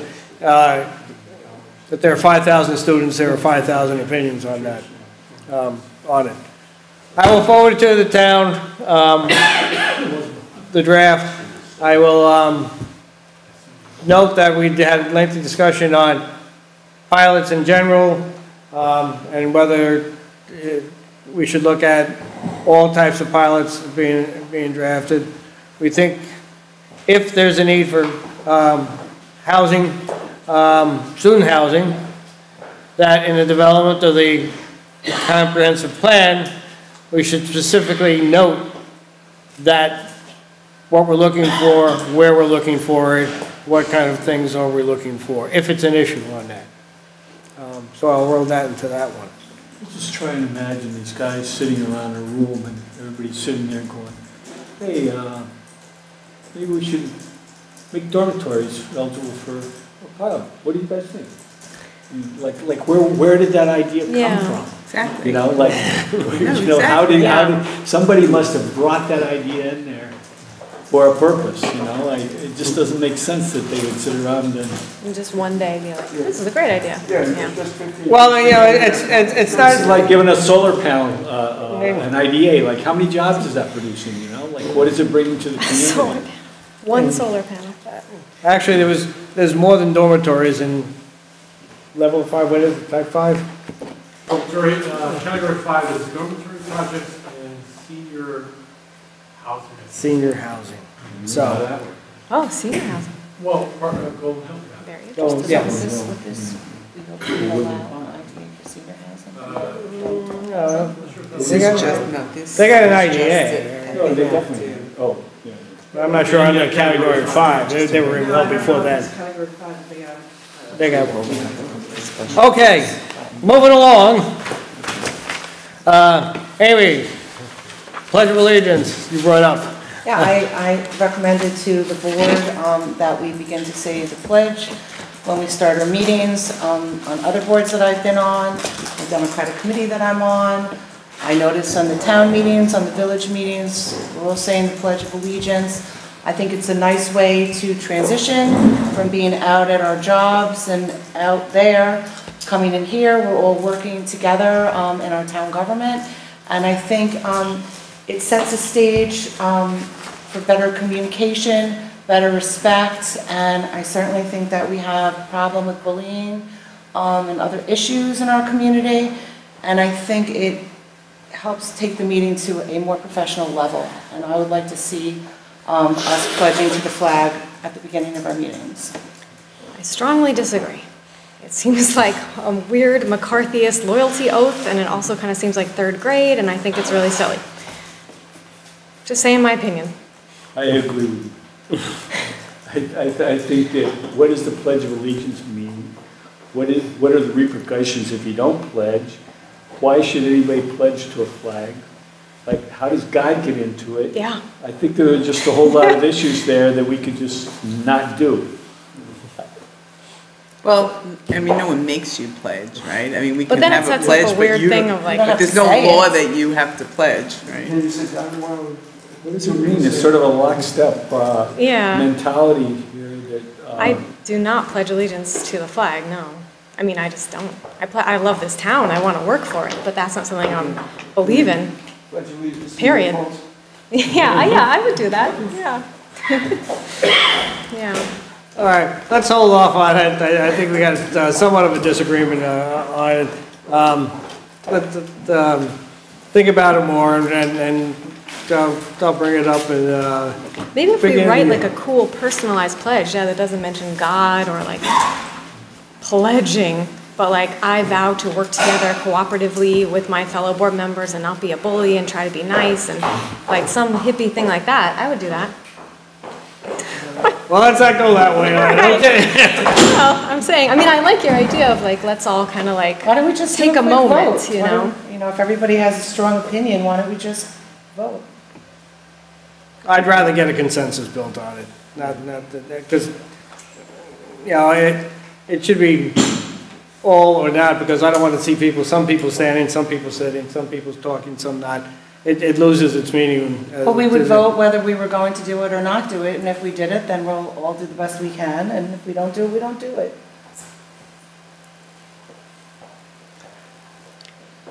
Well, in order, let's hold off till Tom's here and we have a full board, and then we can talk Okay. about it, okay? All right, the other one I want to get to is floodplain law revision. Public hearing is set for October 22nd for the town. They've made revisions to the floodplain. This hasn't gone to county yet, because I didn't see it in October, so it's probably going to county in November. So, I mean, there are steps that the town still has to go through on that. But I just wanted, since Dave is kind of the culprit in this thing, kind of walk through what the essence of it was, it is, and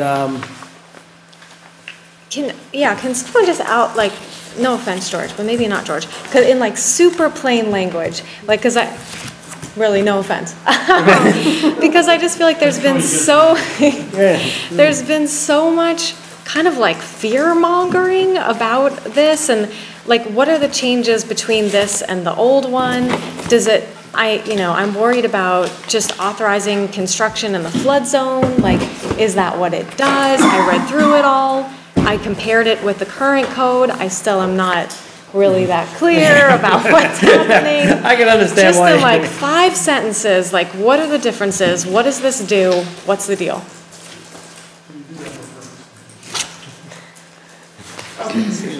Yeah, well, I'm just saying, like, okay. Well, I read through it, I compared it with the current code, and I just like, is it just authorizing new construction in the floodplain? I mean, just really quick summary in very plain language. The biggest change to the law as newly proposed is that it's eliminating a restrictive the 50% thing? No, it's eliminating the 1.5 foot below the base flood elevation access for roadways. Okay. Okay, that is the major change within the code. There are also some other smaller changes in the code. Some areas that the DEC found that should have been corrected the first time, it got missed. We've removed a few definitions. Well, there's three different codes here. Understand that first. There's Chapter 82, which is flood damage prevention. Then there's the zoning chapter, which is Chapter 140, and then there is the subdivision chapter 121. So pick which one you want to take on first. First one. 82? Yeah. Chapter 82. You've gone through it. We've eliminated the definition of cumulative substantial improvement, okay, which stated any reconstruction, rehabilitation, addition, or other improvement of the structure that equals or exceeds 50% of the market value of the structure at the time of the improvement or repair will be counted cumulatively for 10 years. So we took that out. Why? Just curious. Because once your home is once a structure within the floodplain that's governed in this law is deemed substantial, gets to substantial improvement, okay, then it's a trigger, okay? It includes substantial damage. So let's say there's floods, okay, over a course of 10 years, Dave, I don't know, 5 floods? Okay. 3 floods, 2 floods, let's use 2 floods. 5 floods are a lot, let's use 2 floods. Okay, you're damaged heavy on the first flood, you're damaged heavy on the second flood. Once you hit that cumulative substantial improvement, you're done. Okay? And you don't have the access, you're not rebuilding. It's a trigger for the law, so we removed it. it's really hard to enforce. I mean, you have to look at market value 10 years before that compared to what the value is after the damage or the thing. And is it only for flood loss? Or is it? This is just for, flood? no, it's not just for flood loss, it's for any loss. So a tree can come down and crush your house. Your house can catch on fire. It's not just for flood loss. So we know that that tree is going to come down again. Really bad. But let's say the tree comes down and then a flood and then a But you can have a fire. tree come down today, you can have a flood next month, and then you can have a fire at Christmas. So, you know, it's not just any one needs, okay? Because as we go further in, you'll see on the substantial damage, that also, it's all kind of tied together. So we took that trigger out. That's cool. Okay. We also altered or amended the definition of substantial damage. We deleted the portion of the definition that says substantial damage also means flood-related damages sustained by a structure on 2 separate occasions during a 10-year period, for which the cost of repairs at the time of such flood event, on the average, equals or exceeds 25% of the market value of the structure before the damage occurred. It's like impossible to know. We took that out. We still have a definition of substantial damage, but we just took that portion of it out. Right. Okay.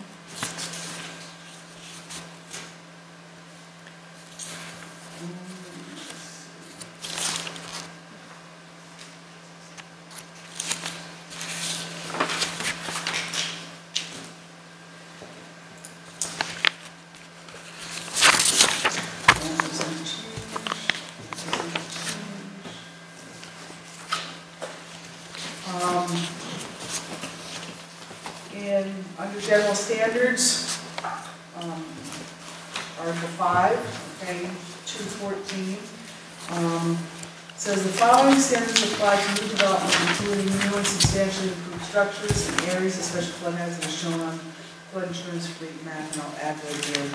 Under B, encroachments, it says within Zone A on streams without a regulatory floodway, no new construction and substantial improvements to structures. It used to just say substantial improvements.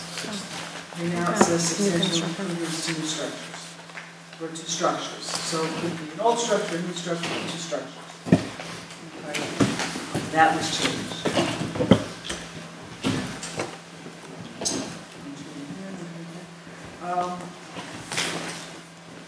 Under 8215, standards for all structures. Okay. The DEC asked us to remove under B3, applies to non-residential buildings because it applies to all buildings, not just non-residential buildings. You know, when we get further into that same section of code, that's where we removed, well, we removed references to AO because we don't have Yeah, I was just going to say, what is AO? We don't have any. We That's don't what I have thought. any of those zones within the town. Okay? There's no map. No map. No map. AOs. Yeah, no map AOs. So It could be out this is where we took out the access portion. We deleted that the access shall be readily available and usable and shall be provided to a principal residential structure within the zones if base flood elevation data is provided by state, county, or town highway or private road shown on an official map of the town of New Paltz. No portion of said highway or road shall be located at an elevation more than 1.5 feet below the base flood elevation. And no portion of the private driveway used for access to the residence shall similarly be located at an elevation more than 1.5 feet below the base flood elevation. So we took those references out to the access. Well, all this is governing your ability to get floodplain permit. Well, you're gonna have, yeah, well, I mean, anybody who does anything that requires a floodplain development permit has to get one. Okay, right now, the way the code is reading, okay, is that if you don't have access as stated, okay, and you're substantially damaged, you cannot rebuild. You cannot build. Okay, we took that out. If you're substantially damaged, and if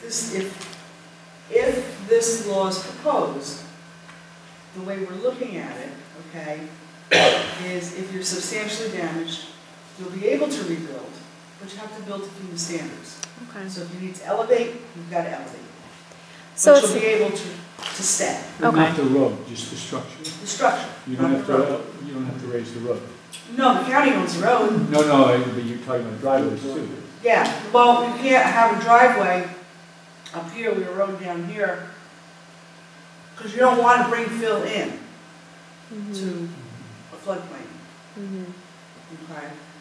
So it's, we're looking to mitigate, okay, the damages that would be occurred by flooding. And what we do that is to raise it. You don't want to add fill, that's why a lot of times they're constructed so the water comes in and out. Okay? Doesn't impede the flow. Right. so it's not like someone's house will be damaged in a flood and then they'll somehow magically be able to build like a huge McMansion on that spot all of a sudden. Anybody who, does it matter? Well, I mean, if it's in a flood, I don't know. It's just, yeah, it's a good question. I mean, if it's in a floodplain, it just seems that we should be being extra cautious, which that is because if people have to rebuild to FEMA standards, then yeah. I don't know, I'm just thinking it through. You can think out loud anytime. Thanks. It helps everybody. Thanks. So if I get this right, like what's going on now is that people are actually paying for flood insurance, right? Which is like a requirement when you're in the floodplain. And then they have damage and they can't rebuild anyway. Their insurance, they can't get the insurance money because they can't rebuild. Is that really happening? Well, It's the potential. I don't know if Yeah. anyone's had that happen. We have 1, 2, 3, we have 4 abandoned structures within the Springtown Road area, okay? Because the way the law is written, those people. Yeah.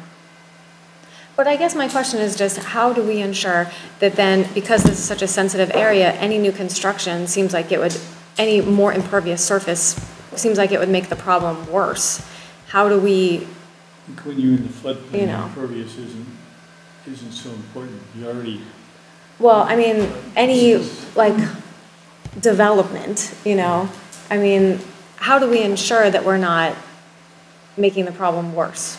That's all. Well, no, I think, I mean- Stacy said you're building to FEMA standards, so. Yeah, I guess does that that's mean the that answer. just think out loud, that the house is 10 feet above on Yeah. piles. Yeah, I mean, I'm Yeah. definitely in favor of changing it to make it easier for landowners, yeah, so that people don't have to abandon their houses, and obviously they can make them more livable. Also, full disclosure, I own land on Doug Road. Not yet. building code is supposed to protect the people who live there. Yeah. And if you allow them to keep recreating an unsafe condition, it just doesn't Exactly. seem like the building code is working. Well, that's why you're here discussing the changes. Yeah, so I mean, the changes seem good, One way to look at this is similar to the non-conforming use provisions. So you adopt zoning and you say, this is the way the use of land is regulated in the town of New Paltz. There's already a lot of development which exists. Some of that is inconsistent with that, they become non-conforming uses. Typically, zoning codes have started with some sort of provision that says, if you have non-conforming use, we'll let you continue because we don't want to put it in your property. But you don't want to be more But non-conforming. we don't want you to do more different, expand that use. What communities do discover though over time is there's a risk that comes with that too. Because if you tell people you can't expand or invest in your property, update it, what you're telling them is just let it sit there. Effectively, don't renovate, don't do substantial improvements because the message is we want you to go away. If you do that, They go away eventually, but it is not a clean and painless death. You wind up with structures that nobody paints, the tendency tends to go down, the income levels go down. It becomes a blighting influence to some extent in many communities upon the rest of the property. And that's the concern I think that you might have with the existing properties in Springtown, because if you're telling people not to do any of these substantial improvements, you wind up with maybe abandoned, but maybe just properties that are neglected or not improved in ways that probably should be improved to stay up with the rest of the community. So when those properties don't get improved, then everybody sort of says, well, why should I invest? Because look over there, that's a ratty looking property. I'm not going to spend more money on my stuff because, and then it becomes a blighted area. So that's something that you have to consider in trying to fine tune. So if something shouldn't be there anymore, you find a way to make that happen if you can, but not to the point of shooting yourself in the foot by having other properties then start to have that negative influence on it. If you're damaged by a flood and you want to rebuild, and say partial damage, the rebuild have to meet FEMA requirements, or? It depends on what it is that you're doing. I mean, I don't know what rebuild, rebuild means. Part of your house is gone, you're going to be substantially damaged, and I'm going to tell you, sorry, and they're going to walk away, potentially leave half a building sitting there. I don't know. Okay? I can tell you that I can assure you that quite a few people on Springtown Road were damaged by floods that didn't report it because they were afraid they would be deemed substantially damaged. So I can assure you that there are people on Springtown Road that did construction without permits. Well, I'm glad we're talking about it. So, and the other part of that is you have one thing with the existing, again going back to the parallel and non-conforming uses. You have things which exist, which are allowed to go forward. You set some rules, and over time those rules adapt to some extent to do what the community wants done in a reasonable and practical manner. Because they exist and you got to deal with it. The other part, though, is just because somebody wants to do that same use on a piece of vacant land, they don't get the same privilege of acquiescence. And that's the point you have to consider with respect to new projects or new developments proposed, as to whether or not that is also something that you wish to allow. And I had some discussion with Mike about this. The question of new development, I'm not sure it was exactly triggered, but I imagine Mahoney had there was a subdivision proposed of a farm. What's the name of the street? Coffee Road. It was proposed that it would have access, 2 lots would have access on I Coffee. remember that. The problem with Coffee is it floods to how deep? It's about 5 feet. 5 feet. So the concern is when you allow new development, even though there might be an existing house there, you now have 2, 3, 4 more new houses, which have to deal with that flood situation, which, apart from the fact they might be damaged. Yeah. You have emergency service providers who may need to get out there in some form or fashion. I remember some discussion with, I think it was Sam, about if you're driving up the driveway, how you're going to know where the driveway is and where it isn't. Because it might be 2 feet down on one side and suddenly you have a fire engine going over. That's, they don't like it when the fire engines get damaged. But you have emergency service providers who might be trying to do that in the middle of the night because there's a fire there. And they feel they're going to try it. And, maybe they are lucky, maybe they're not. But you make that situation that may exist already worse by allowing some level of development. Yeah. So with Mahoney, it went through this process. The board considered the impact, considered the subdivision regulations, and at the end of the review process determined it should deny that application, at which point litigation ensued, the town defended. So there was a long process that the applicant went through. They spent money on engineering and other services. It was denied, and then the applicants spent money on legal services to save the town. And it really wound up with the town being confirmed it was correct, but at a substantial price for both parties. So the question became, how can we avoid that process in the future? How can we address those kind of issues at a point where it does make sense? And I think Mike made a good suggestion, which is try to incorporate it in the subdivision process up front.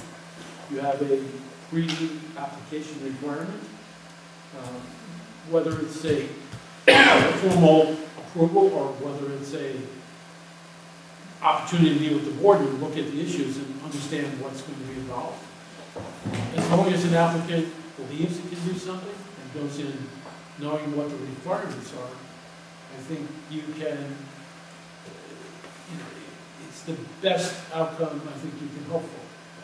If Mahoney had come in and said, this is what I want to do, and the board said, well, you have 4 feet of flooding on Coffee, how are you going to get there? And they say, here's X, Y, and Z, here's my plan B, here's my plan C. You can have a discussion at that upfront stage and say, you're going to have to show us the following, you're going to have to provide this kind of information, and we have to know that there is a point of access that doesn't put emergency service providers at undue risk. So before that, I think in 2008, Sand was an applicant. He came and showed he could get a subdivision on the bulk of his property, which was above the floodplain, and that notwithstanding flooding on Springtown, there was an alternate way in through the back of the property. So that was determined to be an acceptable plan B.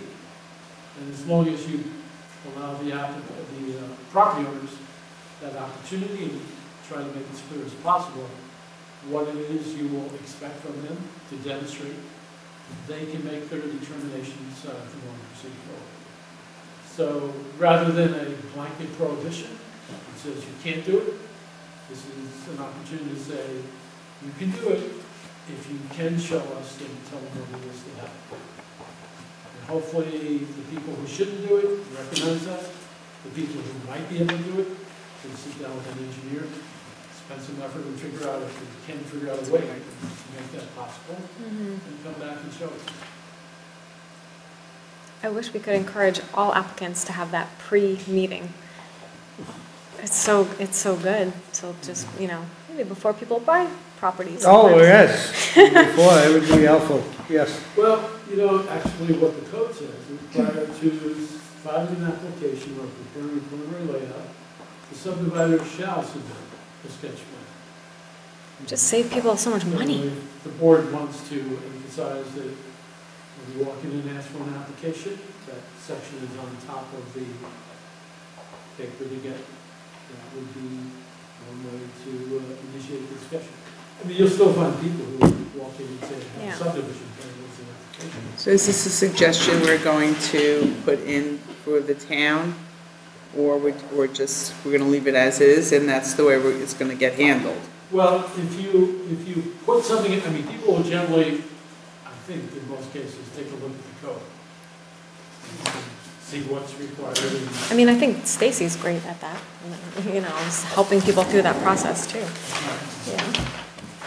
But I think it would be helpful to put that in and say, in the floodplain district, you must do something with the planning board in order to determine what your proposed access is as part of a sketch plan approval prior to submitting a preliminary plan, and that a preliminary plan is not complete unless it includes an acceptable emergency plan.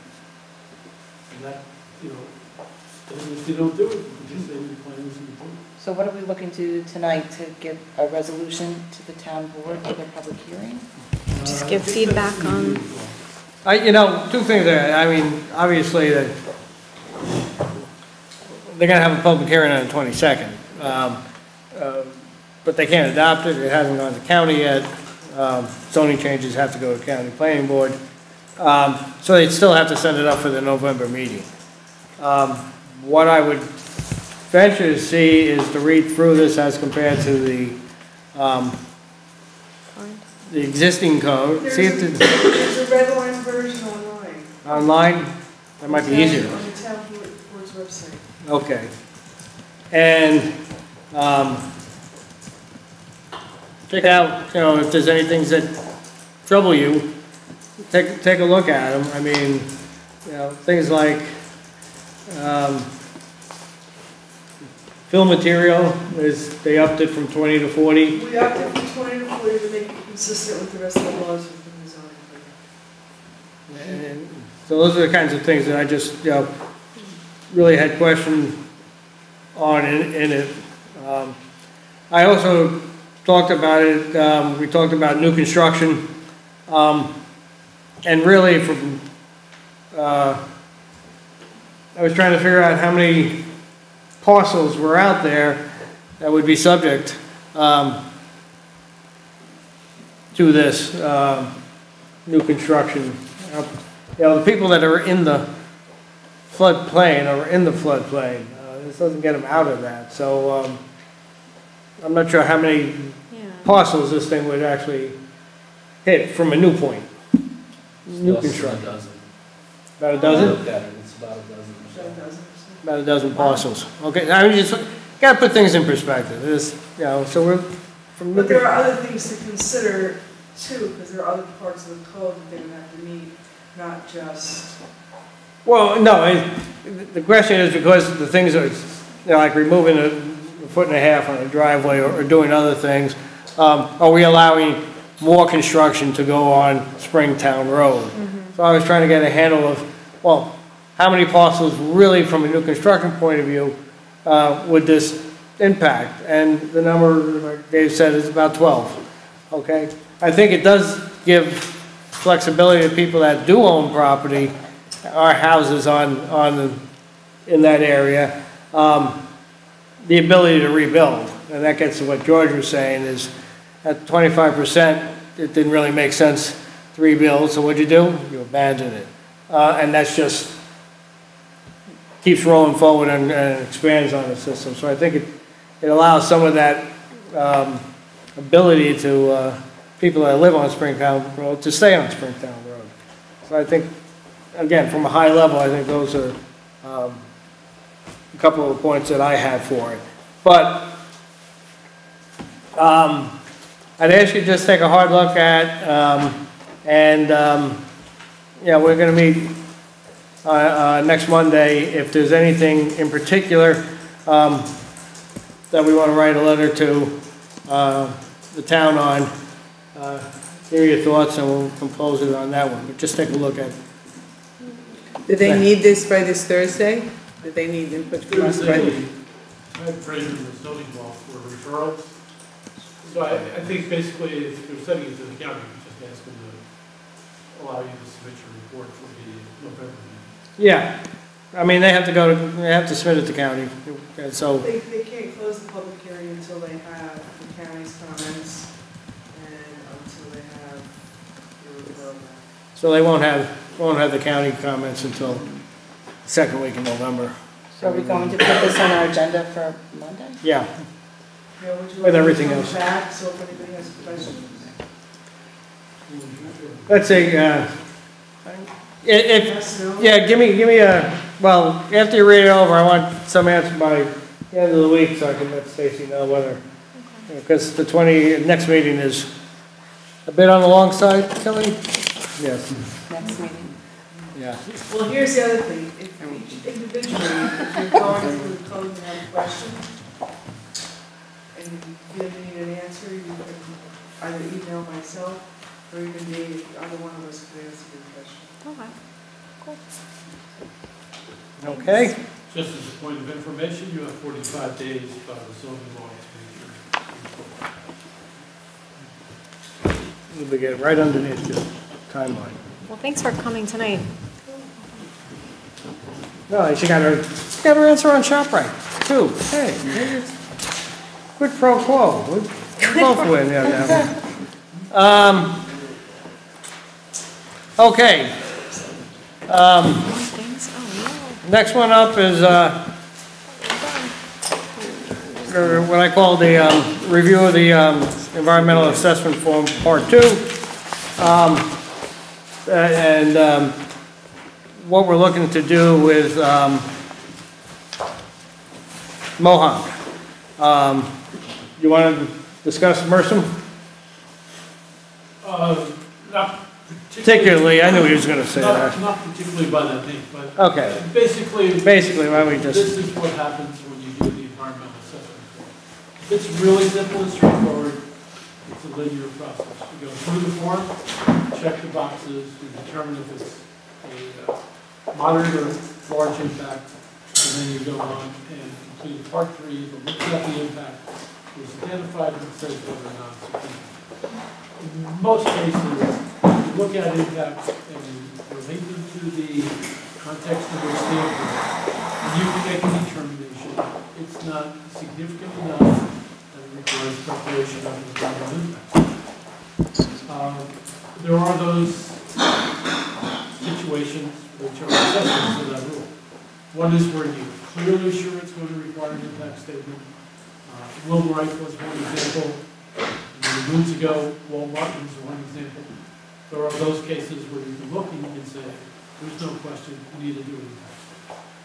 But then there are other situations where the secret rules say it's type 1, which is a presumption that you require an impact statement, but it's not a conclusion.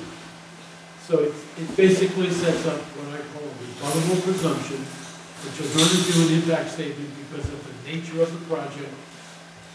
It tends to make DEC believe it's going to have an impact. So it can be 500 cars, it can be a certain amount of units, depending upon whether or not it's connected to water and sewer. Those make it type 1. But then you can still, not you actually, this is where the difference is. Because instead of you looking at the impacts, the applicant has the opportunity to explain to you how it's designed with the project so it will address potential impacts and make certain that those impacts will not rise to a level where you would make a determination of significant requirement impacts. And that typically is done in a reiterative process. So for example, there's a report which you've got from the Historic Preservation Commission. It looks at various characteristics of the action of the site, and it says there are potential impacts, and there's some mitigation that can be considered. If the applicant looks at the proposed mitigation and says, there's no problem, we'll incorporate that into the plan. And if you can do that for all of the areas where you see potential impacts, you could make a determination, notwithstanding it is type 1, it is a project where the impacts have been mitigated as a result of a process, not by the planning board telling an applicant you have to do the mitigation, but by the applicant saying voluntarily, I understand the issue, I understand the mitigation that's required, and I'm incorporating that into my plan, and where the public has opportunity to consider that, as well as the involved agencies. And if everyone is in general agreement that the impacts that were initially identified and deemed potentially significant have been addressed by mitigation measures, and those mitigation measures are adequate, you can proceed forward with that state of affairs and say, based on the review, analysis, participation in the public, and the whole process has been carried out, we are determining that's not a significant impact. And in essence, what you're doing with that is all of the stuff you would do if it was an impact statement. You'd have an explanation of the action, you'd have analysis of the impacts, you would identify mitigation, and you would identify potential alternatives to the action that would avoid the impacts. And you would make a set of findings after having the opportunity for public comment and the participation of involved agencies. So what you're saying is even if we see that there are impacts, it doesn't mean we need to do a full EIS because we have this mechanism still that we can get information and address those impacts without going through the full process. Is that what you're saying? The applicant, there may be an impact. The applicant has proposed a method in his application that addresses it. That addresses how to mitigate that impact. So we evaluate that while we're doing the part 2 for that item and determine if he does that mitigation, is it still large, small, or significant going forward? The process essentially allows for sort of a reset or a reboot at some point. So the applicant comes in, talks to you and says, I want to do this project, and this is an impact, I'll have an impact upon groundwater based on the nature of the amount of water underneath. So you can say that's an issue, and there's groundwater concerns, and the applicant would say, well, I didn't realize this when I came in, but I can recycle a certain amount of water, or I can reduce the water I would require for a specific process, so I can bring it down to something more characteristic of the kind of uses already in the town, and something which would not have a significant impact. And based on the applicant changing his plan, it's okay for you to say, we have a problem with this, but what you can't say is, this is what you have to do to fix this problem. And we're going to make you do it by imposing it as a condition. And since we're imposing a condition, you don't have any impact, and therefore you're okay. Because once you impose a condition, you make it what's called a condition neg deck. A what? Conditional neg deck. Neg deck. CND. Which is okay if it's an unlisted action, it's not permitted for type 1 actions. So we're talking in the case of, well, if you did something for CVS, that you said, we can make this an egg deck as long as you do this, and we're making a condition, that would be permissible. They could then go through, there's a process you have to go through. But it is permitted by the secret regulations. If you wanted to do that same thing on Mohawk, you couldn't, because you'd be imposing it as a condition, and it's not permitted for type 1. So as long as you identify the concern and the applicant responds to you and brings you something different, it is okay. So that typically takes place with larger development projects in a series of meetings where it's, the applicant comes in, you say, well, what about this? They say, we'll look at it, they come back, they modify it in some degree to some extent. Or if they started out with it in that modified form, you would say, well, that's not a significant impact. So as long as it's a process that works that way, the type 1 action can receive a negative declaration. But if the burden of proof is on the applicant, and there needs to be in that process some opportunity for public comment, for review by every involved agency who might have a concern about that. So if CVS, for example, were a type 1 action, you would have to go through the traffic analysis with the state, with the county, with your own traffic consultants, and see that all of those impacts have been addressed to the point that were not significant. So if the agencies are all signing off on this, and the public has an opportunity to review and comment and respond or address to you what it believes are still concerns, and you can look at those concerns and make an intelligent, reasoned elaboration and say, after our hard look, we're able to issue a negative declaration for the following reasons. Then you've complied with seeker, and although the court may have the opportunity to review that, it should be able to uphold your decision. So there is a possibility to take the type 1 with the presumption of an impact statement, and after review and analysis, you could conclude in this case it's not appropriate, not necessary. So what, just from a practical terms, what I'm proposing to do is our meeting next week, we'll continue with the review of CVS's part 2. I will in the agenda tell you what areas we'll be looking at. I mean, there are 18 areas. We looked at some of them already. I'll address which ones we will look at for that meeting. And see if we can work our ways through. If we can, that's fine. If we can't, and there's a hang-up, we just move that one to another meeting or resolution on it. Next week is the meeting with, as a public hearing continuation on the Mohawk property. preserve application. Subsequent to that, we'll begin a review of the environmental assessment form part 2. I will on the agenda tell you which areas we're going to be looking at first, and that so you can be prepared for discussion on those things. My intent is to continue the public hearing on Mohawk for the next meeting and the areas in the EAF that we'll be looking at that night. So in other words, the people have an opportunity, if the area, like George's favorite, groundwater, can address those issues before we begin our discussion on it, and go with that, and kind of walk through it that way. I will attempt to have our experts here on those areas. If you want to ask them questions before we go through it, you'll have the opportunity to do that. But kind of walk through the EAF piecemeal. The only difference in Mohawk Preserve, will have a public hearing prior to us doing those sections of the EAF, but you'll know up front which ones. Basically, like we did with CVS, I'll try to break them up so they're